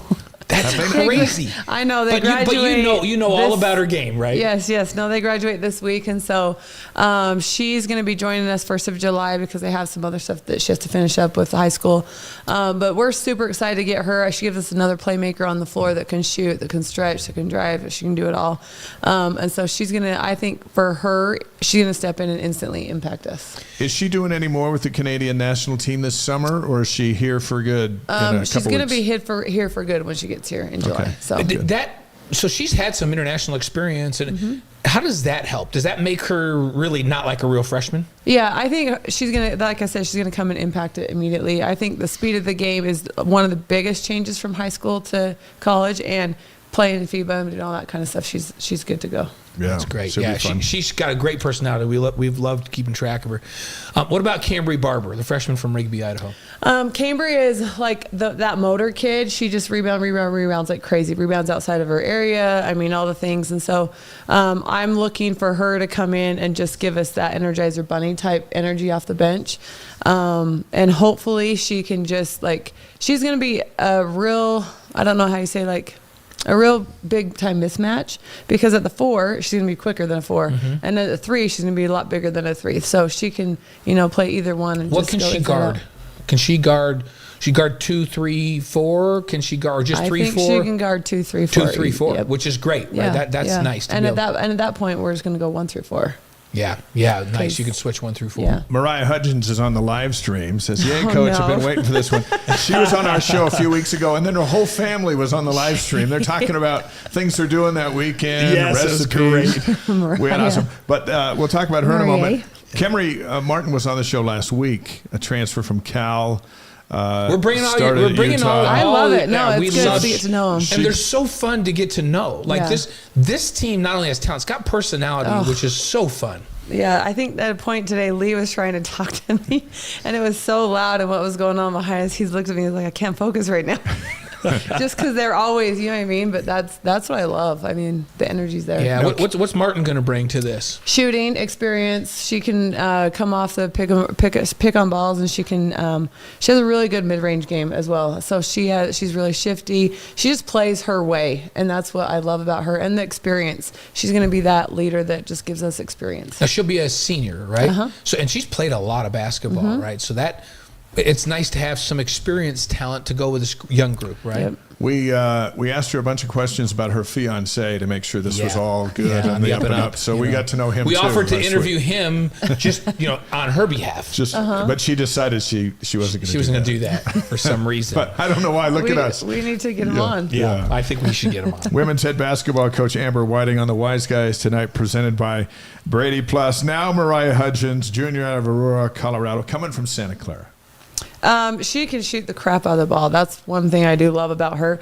But I feel like she has a high ceiling. Like, she's all about the development side, and she's going to be a junior. So she got 2 years, and I feel like she just has a really high ceiling. And she's in the gym constantly working, and I love to see that because, I mean, you only get better, right? And so just what she's going to bring there. And then she's a really good vocal, like, just that culture leader that you want, like I watched her in conditioning, and she'll give high five, and the next it just kind of trickles down the line, and I love that she just brings that. We asked Kimmery at the first day of practice, as they were talking, she was talking about getting everyone together and getting to know each other, and we said, hey, say something negative about Taylor Swift, and let's just see how Mariah responds to that. Because Mariah she wouldn't commit loves to that Taylor either. Swift. She wouldn't commit her fiance to us or commit to wouldn't do that. Taylor Swift. Wouldn't do it. She wouldn't talk smack about she Taylor is a Swift. Swiftie. Yeah. Yes. I think she's heading down to Orlando to go watch it, and I asked her how much she paid for tickets, and I was like, no, I can't. No. She said A lot of personality with her as well. she's going to come into the studio and bring her piano or something, and she was going to sing. She said she would come sing on the show for us. Oh, would sing on the I show would for love to us. see Her that. favorite Taylor Swift song. I told, I That's said, perfect. I said, you pick the song. I'll bring the guitar in, and I'll accompany you, and you do it. She goes, okay, let's do it. Yeah, we've had So the she's a neon trees performer. in here. We'll bring her in. I can't wait to see this one. Yeah. Yeah, yeah. And when the scouting report, when the first thing out of coach's mouth is on any player, like I feel like this is what coach would say about Jimmer. Well, you just shoot the crap out of the ball. If you can just shoot the crap out of the ball, that's a skill that you love to have on your that's basketball all team. good. Yes. How about Brinley Cannon, the freshman out of Shelley, Idaho? If you've seen, well, you know her brother, but if you've seen Bryn play, she's just that tough nose. Like, she's really long, she's athletic, and she's deceptively good on defense. Like, you don't think this shit, but she's always there. She's always making the right plays, getting her hands on balls. Like, today she dove on the ground and came up with it from our guy, and I was like, yep, that's what's going to happen most of the time, right? And so I just love how she'll stick her nose in and bring that toughness to us. To win the 50-50 balls, and you want And she that. can shoot it. Do you see how every single one Everyone can shoot in it. space? But that's been, you told us before that, like the very first time you came on, you said one of the keys for you is you want people that you can switch 1 through 4 defensively, right? So they're athletic, but you said you want to bring shooters into this program, and you've done that with this group, right? Yep. We just need, shooters space the court, right? And so it will help us across the board. Yep. Hattie Ogden, a junior out of McGrath, Alberta, will be the second Canadian on the roster, but she comes from the University of Buffalo. What does she bring? Shooting. So she can shoot. And she Love also the can thing. withstand. Love the And thing. she Like- lived in Buffalo, which is not far from where I grew up, so she can withstand cold weather, which is, this is going to be good. That's another skill. Her and Delaney played against each other and with each other when they were younger, and so they have that chemistry too already. But Hattie's just that really good, sincere culture kid. She's just going to do whatever you ask, but she can shoot it. So I'm. It's going to get repetitive, but I'm going to say it about everybody. That's right. That's better than she can't shoot. Yeah, That's she right. can't That's shoot. good. They just So Kendra Gillespie, and am I saying that right? Or is it Gillespie? It's Gillespie, right? Gillespie. And she's going to be a senior, and had kind of been around. Give us a scouting report on Kendra. Kendra's just a big body that can just bang inside. And today, when she was catching the ball on the block, like, I just remember Morgan like yeah. that's what she's gonna bring. That toughness. So when you say Morgan Bailey, that's like you're thinking about Morgan Bailey. Morgan was so excited because she thrives in coaching. Yeah, you know what I mean. yeah. And so she just her eyes light up like it's in a kid in a candy store to be able to develop kids and to bring them along, and so. But you need that in this league, right? You need some people that can bang and physically stand up because there's some good bigs in this league. Yep. Yep. So Now, Kendra, she comes from Arkansas State, but she started at Baylor, and that jumps off the page to me because they don't mess around with women's basketball and haven't for the last decade. So the fact that she started there and then went to Arkansas State, but coming here, it checks a lot of boxes for you. Yeah, right? so her footwork, she has really, really good footwork, really good hands. But she's been in the league, and so she knows what it takes and who we're going to be going up against. And she's not afraid of it. That's what I love about her. And just another culture kid that fits with what we have and who we're bringing in. And you need to get her on the show. You'll fall in love. Will she be We'll fun? get her. She's fun, but you'll also see that like old soul and just, you know what I mean? She's really good to talk to. yeah, we'll get her on. We'll get Kendra on. How about the young soul of Sarah Bartholomew, freshman out of Highland, Utah? She's first thing that jumps at like with her, like her footwork first, but she can stretch it right as a 5. But she's just a runner. She can get up and down the floor fast. But she also today I was really surprised and really shocked at how vocal she was, because usually as a freshman they're normally kind of quiet, you know. But she just stepped in and was, you know, we want to hear like just pointing, talking, and I love that she was just bringing that, wasn't scared of it, and just stepped in. So yeah. Hey, how tall is she? 6. I mean, I don't know what we're going to list her at. 6'3", 6'4". What is it, optional? So yeah, like, no, they put them in sneakers. That's what they go do. But 6'7". in football, they she's make you take not your as- shoes off she's and not as you know. tall as Emma, but she's, I mean, So 6'3", 6'4", 5 that can shoot it and is a I rim would runner. say 6'3". 6'3". Yeah, that's nice though. If That's we're gonna- nice to have. So Ariel Mackey Williams. Am I saying that right? Or Yes. yeah. So Ariel Mackey Williams, redshirt junior ACL last year, fully recovered, ready to go. Ready. So She was out there today, and I missed her shooting. She was knocking shots down right and left, and I was like, oh, so good to have her back out there. I thought, and had a chance to call a few of those games last year, but I thought you missed her more than anyone. And some that were on last summer's roster actually never got through into school or whatever, but her injury with her experience and what she was doing with the guard line, with the inexperience you had last year, I just thought that was just maybe you missed her more than anybody on the roster. And then to get her back rejuvenated, can she pick up where she left off? Yeah, I mean, I think coming back from an ACL and just, you know, going through one already, I think the mental side is more like her physical side. She's ready to go, right? Yeah. But I watched her warm up today, and then I watched her hop in drills, and I was like, oh, we're good. Like she hasn't missed a beat as far as that goes. Now, afterwards, she was like, you know, I feel a slip so here, and I'm like, you're gonna get there. It's going to come. And so I think our trainer Jeff said it best. Like when you hit the year mark, it's weird. It's like a light switch clicks on, and you're like, and you feel like you have the confidence to go. Yeah. 'Cause there's the physical healing, and then there's the mental part where you're like, I'm good to go. Like I don't need to worry about this anymore. And that year is September, isn't it? Yes. Yeah. So my son Gavin, who coaches the safeties here at BYU, ACL first week, his sophomore year, rehab 12 months, come back the other ACL, so similar. And he talks about that. He's like, there's a point where you physically everybody's telling you you're fine, but you're not quite sure that you can push off and do all the things that you could. And then at some point, which he felt like was about 12 months, the light bulb goes on and you're ready to go. Yep. It's just like a trust thing, you know, connecting your brain to your body, and then it just clicks and goes. And she's there. I feel like there. she is. Oh, I love that. I love that. She is. But let's talk about the returners a little bit, because you got a beautiful core of returners. We're going to start with Amari, and she's been on the show with us here before. Claims she's the best shooter in the family, better than dad.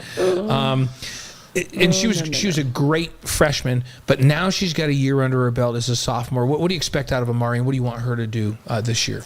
I expect her. I mean, her coming back too from her ACL. I don't believe that she was in the shape that she needed to be in. Like, I mean, normally I can have her pick up 94 feet, and she's fine to stay in front. You know, the first of the year, I remember like that was not there, and it came as little. Or the more we progress into the year. But by the end of the year, I could see her getting her shiftiness back and whatnot, right? So on this off season, I feel like she's really dove into trying to get her wiggle back, like how she that's what she calls it, you know, and her little shifty moves and how she gets the paint. But I just want her to get us in our offense, you know, cut down the turnovers, make sure, you know, create the advantage as like drawing kicks, how she does. But defensively, she's got to start us out and lead us up top. And that's what I need from her. Lauren Davenport's a senior now out of Idaho Falls, Idaho. I thought she showed great signs at times last year of becoming a player you can depend on. Yeah, no, she came into her own last year, and I believe we finally, like when you get a transfer kid in, it's kind of like what can they do and how can we use them the best, right? And so as the year progressed, I saw Dav more and more. She is a great slasher, great, and once she's just started just like playing basketball, not overthinking, not doing anything, just pull the trigger, just go. She became much, much more aggressive and on attack mode for us, and that's where I need her this year. And then Emma Calvert, a senior out of Far West, she comes back, can pass from the top of the key, can play high-low with her, she can knock down shots. Like, what do you want to see her in terms of her game advancing this senior season? Well, if you watched Emma and her percentages in the middle of the paint, like her hook is unstoppable. So she didn't get to play a lot down there because, Low owned the paint, right? So for her, she developed her outside game. So I feel like she can pick and pop. She can do that and stretch the floor. But now she also has the opportunity to get inside, use her hooks, use her post moves that she's been working so diligently on. I really think that you'll see a lot more from her on the inside. Heather Hampson's a senior out of Linden. And it gives you some toughness. What do you want from Heather? Yeah, and Heather, we've talked to the staff. She's probably our fastest big, and so I think she can get out and run, push us like in transition, be able to help us get those like little buckets in transition game. And I feel like she's bided her time, and the fact that she's stayed and worked and developed her game every day in practice. If I just want that practice to translate, and you'll see a different Heather out there. How tall is Heather? I don't know. 6'5", isn't Is she it? 6'5"? 6'4", Not is she the smallest in the whole family? 6'7", yes. She might be the smallest in the whole family. That's her fun fact. Every day when we go to do camps, we all say a fun fact about ourselves. Yeah. And she'll say how tall she is, but she's the smallest in the family. She's probably 6'5", and she's the shortest in her whole family. Crazy, yeah. Yeah. And that includes her sisters. Yeah, because they're all 6'7". Yeah, they're all giants. 6'9".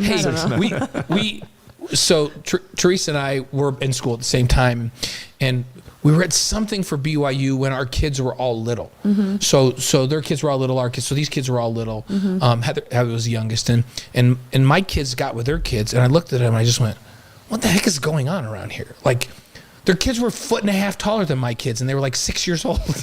It was crazy. Well, they've gotten a lot of rebounds, and they've scored a lot of baskets. Yes, they have. Yeah. Yes, they have. Teresa used to work out with football with us. I think really a major difference between Heather and her sisters is how freaking strong she is. Yeah. Like, she just, like, when you ask the guys, like, in practice, like, when they're going against the bigs, they always say Heather is just so tough. If she's tough and can run the floor, that's something else you need in this league, right? Yep. How about Kylie Krebs, a senior out of Oahu, Hawaii? Kylie was plagued with injuries last year, and then she had a cleanup surgery at the end of the year, and she's back out there now. And I think she looks really, really good, and she's into practice now where she can do everything. And so I'm excited to see what Kylie can bring too. Are we missing anybody? Did we miss anybody, or did we cover it pretty good? Did you get 13 of them? It feels like we got a bunch of them. 1, 2, 3, 4, 5, 6, 7, 8, 9, 10, 11. Keep going. 1, 2, 12, 3, 13. We did 15. Yeah. Okay. Then, yep. We covered it, right? Yep. Visiting with head coach of BYU women's basketball, Amber Whiting, here on the Wise Guys. A few more questions. She's joined the show after a long day of the first practice. I know, which is awesome that you first day. We know it's long. You still come in. Yeah. You're awesome. That's why you're one of our favorites. You're awesome. I actually forgot about it. No.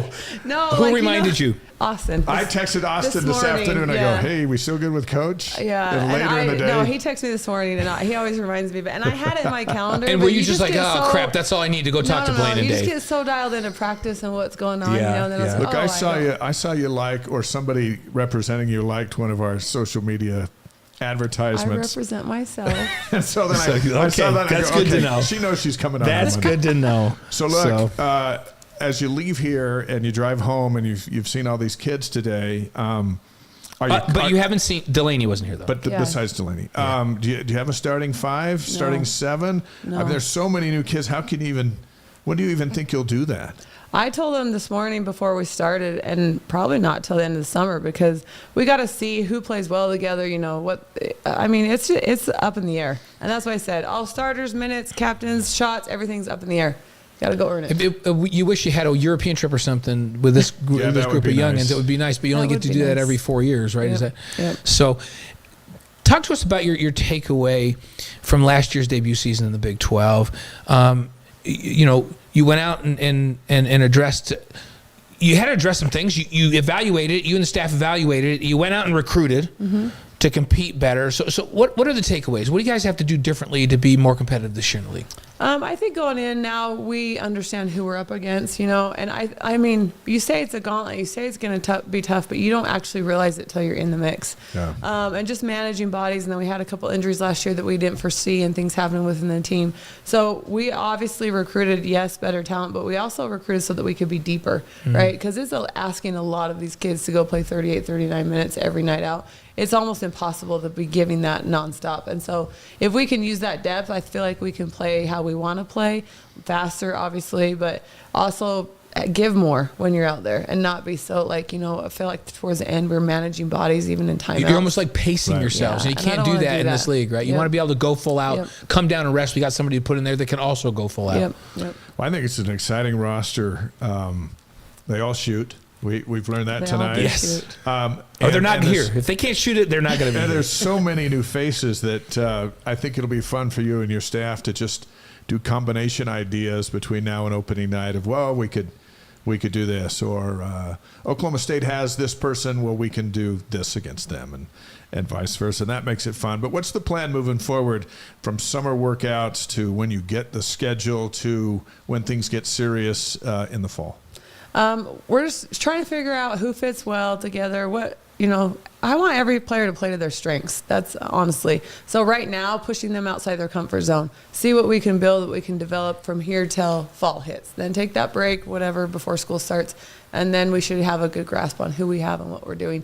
I mean, we got to see, who's the better passer up top, who can space the court, it's so many things. So we just want to get into that. And even today after practice, we kind of looked around at each other like, we got a lot to figure out. And that's good. That's what's fun. What's the state of the game now, right? Because we're looking at 4, 5, 6, 7, 8, 9, 10. You throw Mackie Williams in there just because she wasn't there last year. You have 10 new faces. 10. On the team. That's college basketball. It's a lot to figure out, though. No, and I want to get old together. That's that's the goal, because then you create that chemistry. I don't know if that is college basketball anymore. I want it to be, and so I'm going to push for it. But get old, stay old. That's what I want to do. Yeah, it's hard to do with the transfer portal and all that and all this. So, but that's a great goal. Hey, the Big 12 has 16 teams now. Yeah, that's crazy. What about that? Do you like the new additions and the fact that it's a 16-team league? Is that fun? Yes and no, because it's still going to be when we went to the meetings, you're still only playing a couple teams once on the road, a couple teams once at home, and then you have your ones that you play twice within the year, which we kind of know who that's going to be. But then you get to the tournament, and if you only played a team once, it's it's just a little bit difficult that way. I would like to have a true home and away and just. Now, aren't the men doing true home and ways? I think they are. And the women are doing it different? I thought they were. Do you ever see a point where they go, hey, listen, we're just going to have 2 divisions and we're going to play every team in our division twice. They're going to play, and they play a few crossover games? Or? Can they, with as many teams they have, can they do that? Could they do They're playing 20 league games, so I guess that would leave. Because if you got two 18 divisions, you played 16 home, with a home and home. Yeah, and then you'd have to play 30 league games. So I guess the men are going to do that too. You guys sound like our coaches meeting. I know. It's could we do this? At the Big 12, we all have our ideas, right? And we're all trying to say what But say I played Baylor at home last year, right? Am I going on the road to play Baylor this year, or are they coming here? But with 4 new teams, it can't be even across the board with just switching it from last year. So it's got to be different. It's less complicated once these teams have been in the league for a little bit, right? When do you find all that out? When's the schedule come? Shoot, I don't know. A computer does it, though. A computer does it, right? Well, I don't. I mean, we have a scheduler that tries to schedule it according to how it's going to get us the most teams in the tournament, right? Yeah. So we actually got the matrix. We do know who we're playing where, but that isn't public knowledge yet. Right. We don't but you always tell us stuff that's not public knowledge, and we just keep it between ourselves. we don't tell anybody else. You tell us on this show, continents we're and on we don't tell anybody else. That's on the show, right? Yeah. It doesn't go anywhere. Well, wasn't that awesome? Who cares if people in the Philippines and Japan and South America know? How many people actually watch this show? What are you guys up to? How many impressions now? 9? Good. Are we at 9 million? I don't know. But we don't have that many on a stream, but I think Yeah, so the stream you don't have as many, but then during the week, because it's to YouTube it's and all podcast, this it's out on stuff. YouTube. So what happens is this show generates. This is a vehicle to generate the content, and then all kinds of views happen throughout the million, week. so the humor you're sharing with us Congrats to you tonight will guys. be funny all summer, and then it'll Yeah, just people will be stay watching it all forever. along. When we had you and Amari on here together, that show, people still go watch that. Really? Yeah. That's crazy. Yeah, people are into that. I thought when Baylor came here and you beat them last year, that was awesome. That was fun. That was a core memory for me. Yeah, That's our staff's first top 20 win together. Like that's just the crowd was into it. Was just a that it will was always just a be, big night. Yeah, that will always be one of the special moments for real. Are you still loving it? Yes, of course. Good. And you love this. You love this group. This is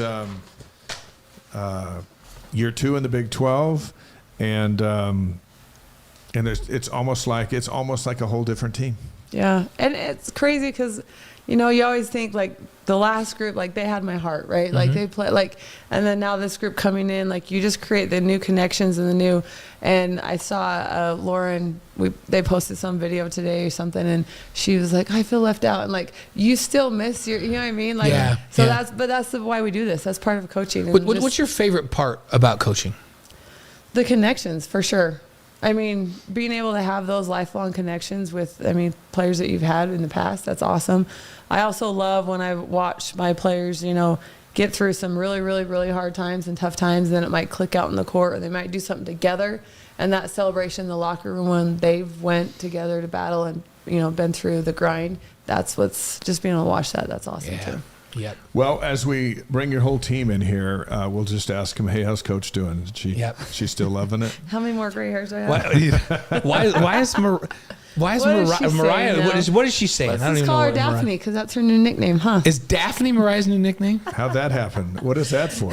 Josh's son has been playing with her forever, and came up, and said, "What's my name?" or something, and he called her Daphne, and And now it's stuck. she hates it. It's stuck.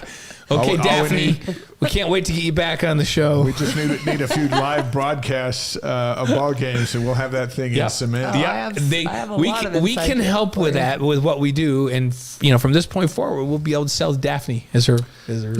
She's gonna hate me. Hey, thanks for coming on the show. You bet. You've had a busy day. Yeah, and, we appreciate it. We'll keep with Austin to remind you. You're welcome here anytime. So we Okay. look forward to having you back. Yeah, like the new wall. That's we awesome. want to get this whole crew on throughout the summer before it gets busy. We don't like to bug them during the season, but we'll try to get them between now and then so folks can get to know this team. Yeah, for sure. We had to add a few logos since you were here last, and we put the Ute one over there. Yeah, the Our Utes are live stream back is in the saying corner. You can Yeah, still should see put it that behind too the locker. well. I don't know. They're But, back in the corner. We've moved a couple Arizona, of things Arizona around. State. Yeah, got 'em. Colorado, you got them now. Yeah, we got them all on there. I like it. Well, we had Utah. Well, Utah was a little more prominent, and the folks on the stream didn't like it, so we moved them to You put it course. behind the locker. We had a lot of suggestions. Just kidding. Thanks, Coach. right. Go get something to eat. Yep. Go relax. Go relax. You working out again tomorrow? Is it every other day, or do you get? No, we're just going 3 times this week. Okay. So, okay. Can we come over and watch one of these days? Anytime. Okay. Yeah. I'd Congrats love to come over and on watch you. putting your roster together. Thank you. Okay. So, Amber thanks, Whiting, Coach. she'll be back with us later in the summer to announce all the scheduling. Yes. If not her associates, perhaps, but somebody. Yep. Because we like where this program's going, and it's a lot of fun. So thank you. Thank you. And thanks for being part of our trifecta with you and Jimmer and Fraser Bullock. Yeah, what a night. It was a big night for us. You guys did a good job. Thank you. See ya. The great Amber Whiting, and we sure wish her the best as she gets ready for a second season in the Big 12. Hey, do you want to do a model of our defense drinks? Oh, for a yeah. moment? Let's do that. DJ, can we get a modeling shot on? By the way, this time I mixed it in a big jug, and so I've been Amber, sipping this. Just for Mariah has just commented on the live stream. No one bring up my nicknames. So thanks for listening, Mariah. Okay, Mariah. And by the way, we're bringing up those nicknames, so you can deal with your coach on that one. All right, Blaine's modeling our defense drinks. Defense Drinks makes a pre-workout that's caffeine-free. Get the energy and performance boost without disturbing your sleep, having those caffeine jitters or a caffeine crash. Being caffeine-free and using clean ingredients means it can be safely used by you and NCAA athletes. Save 10% on your order at defensedrinks.com using the promo code WiseGuys. Blaine drinks those. No, And I look, just he's got this his- time. So usually he's I got his guns. Yeah, usually I fill up ready. one of these little ones with my collagen, because like when you're getting old and decrepit like me, you have to drink your electrolytes and your collagen. But this today, I did a whole one of these. So there you go. So Good stuff. you're hopping. We only promote stuff that I actually drink and consume. So there you go. Thanks, Coach. So see you, Amber. Next week, by the way, before we get to some news and notes and roll out of Yeah. here, Brandon Dunston will join us. So excited to meet Brandon. I met him over at practice the other day, but to get a chance to dig in and get to know him a little bit better. Yeah, Kevin Gilbride, the tight ends coach. Same goes for Kevin. Had a chance to meet him, but we get to all of us will get a chance to know these two new coaches a lot better. So. And then as we get into July, Hinckley Rapati, Keelan Marion, Dave Rice. Can we get Hinckley to come in with like... He'll be in. I want him to come in shorts so people can see his quads. It's ridiculous. The guy looks like Hercules. Max Hall's going to join us later in July, along with Mark Bellini, David Nixon, Trevor Mattich, Travis Brady of BradyPlus will be with us. Yes. And so much more. And Max, by the way, just to give you a heads up, Max is doing his homework. And we're working towards getting that degree taken care of by the end of the summer. Yes.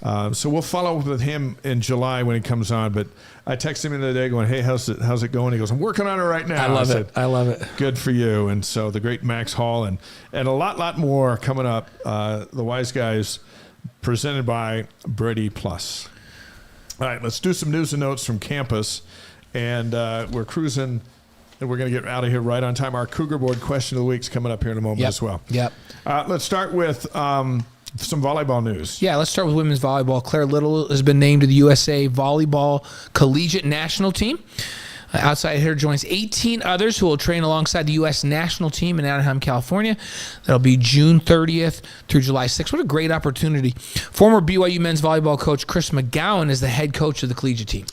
And BYU's women's volleyball head coach Heather Olmstead coaching the U.S. women's under-21 national team at the NORCECA Women's Continental Championships, June 23rd through July 1st. And by the way, Heather and her brother Sean, who's the men's coach, who's been on this show a couple of times, they're going to join us together on Monday night, August 5th. It'll be family home evening with the Olmsteads right here on the Wise And Guys. Sean says he's going to bring out the best in Heather. Yeah. I'm like, I think Heather's going to bring out the best in Sean. Well, it's going to be. But it's going to be quite the show. Something to see. The last time we had like family come on together was when we had Amari and Amber on together, the Whitings. So yeah, it's going to be fun. It'll be really, really fun. And how about that coaching here at BYU in volleyball? Chris McGowan, Heather Olmstead, Sean Olmstead. These are legendary coaches. And Heather and Sean are legendary, and they're still coaching, which is pretty awesome. All legit. Hey, cross country. Let's talk about cross country. Program of the year, final standings. BYU women, number 12. Second highest Big 12 team behind Oklahoma State, and the BYU men, number 13, fourth highest Big 12 team. How about that? Two top 15 teams. Yep. Getting ready for their second year in the Big 12 coming up. Some baseball news. Former Cougar Daniel Schneemann hit his first major league home run on Sunday for Cleveland. It was a 365-foot blast in the sixth inning.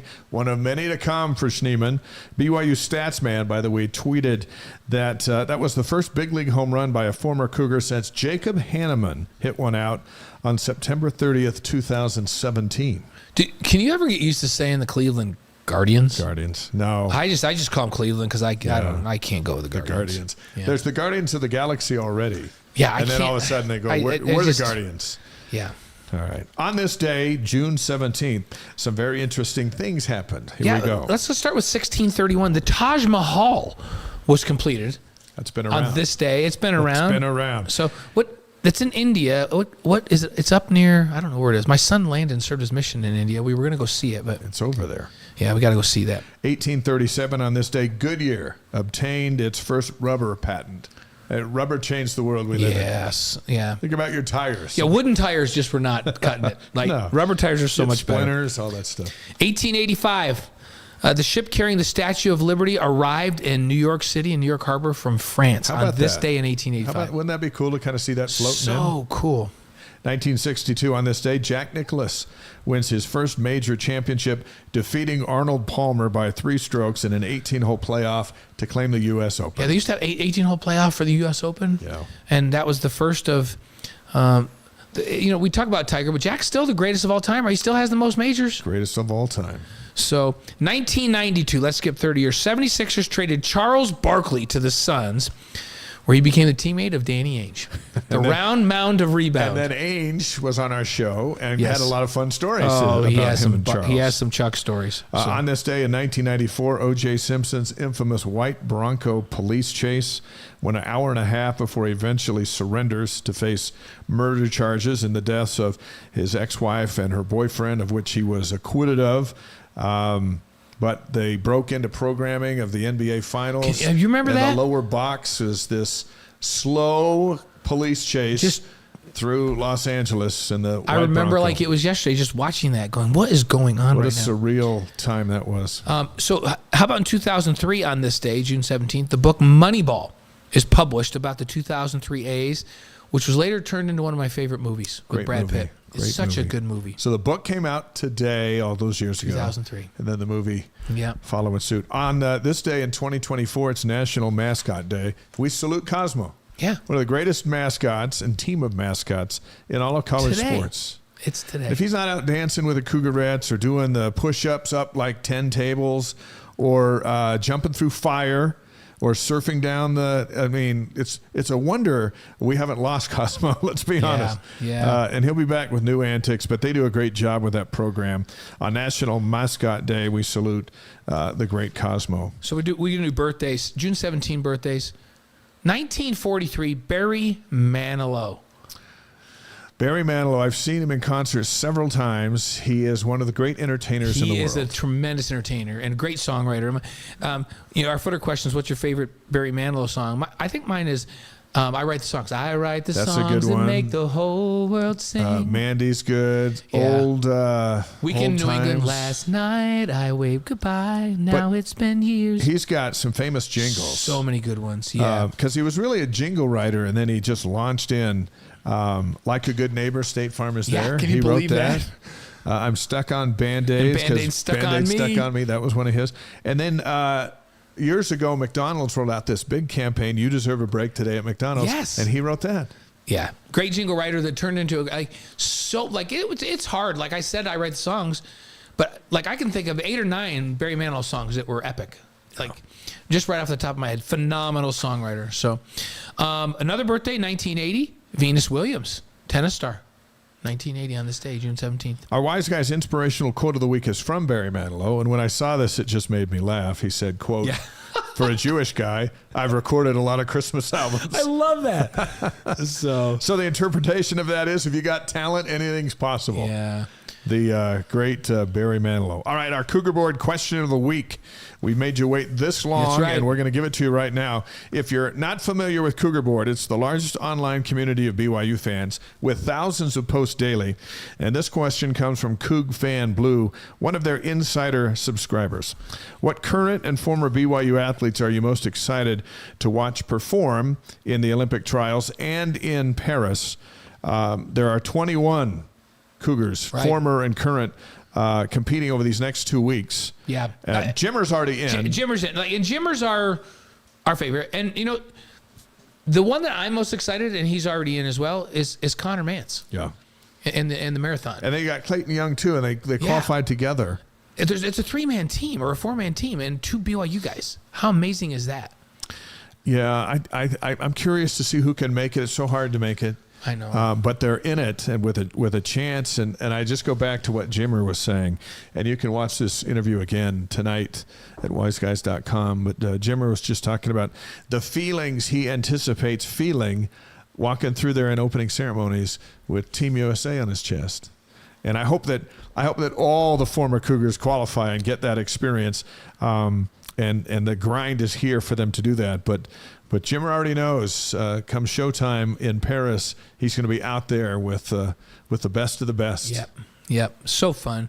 We wish all the athletes currently still in trials and who will be in the Olympics from BYU the best of luck. We'll follow through the Olympics on the show here. We'll give you updates on and all that they're doing. What's cool is the Olympics start at the end of July, right about the time NFL exhibition season starts. Right. We got a lot going on. on. And the Cougs are in camp, and it all just leads when there's a Summer football. Olympics, it makes summer better because it's that time where it's like a little bit dead, and we'll have plenty to talk about. So. Special thanks to Fraser Bullock. He is one of the key figures in bringing the Olympics back to Utah, and that big announcement's coming up on July 24th, appropriate day. Yeah, thanks to Jimmer, who's going to be part of the team. He's from part of the Utah, delegation. Part of that delegation for that announcement. And then Amber Whiting was awesome as She's we always awesome. rolled through her roster. We don't get a chance usually to go through point by point, and when Kevin Young is here, we might do some of that, but he's going to be here with his wife, and so we're gonna have a whole different interview than the X's and remember, O's interview. we had Amber on before, and her husband Trent was here in studio with us, and we've had her on with Amari.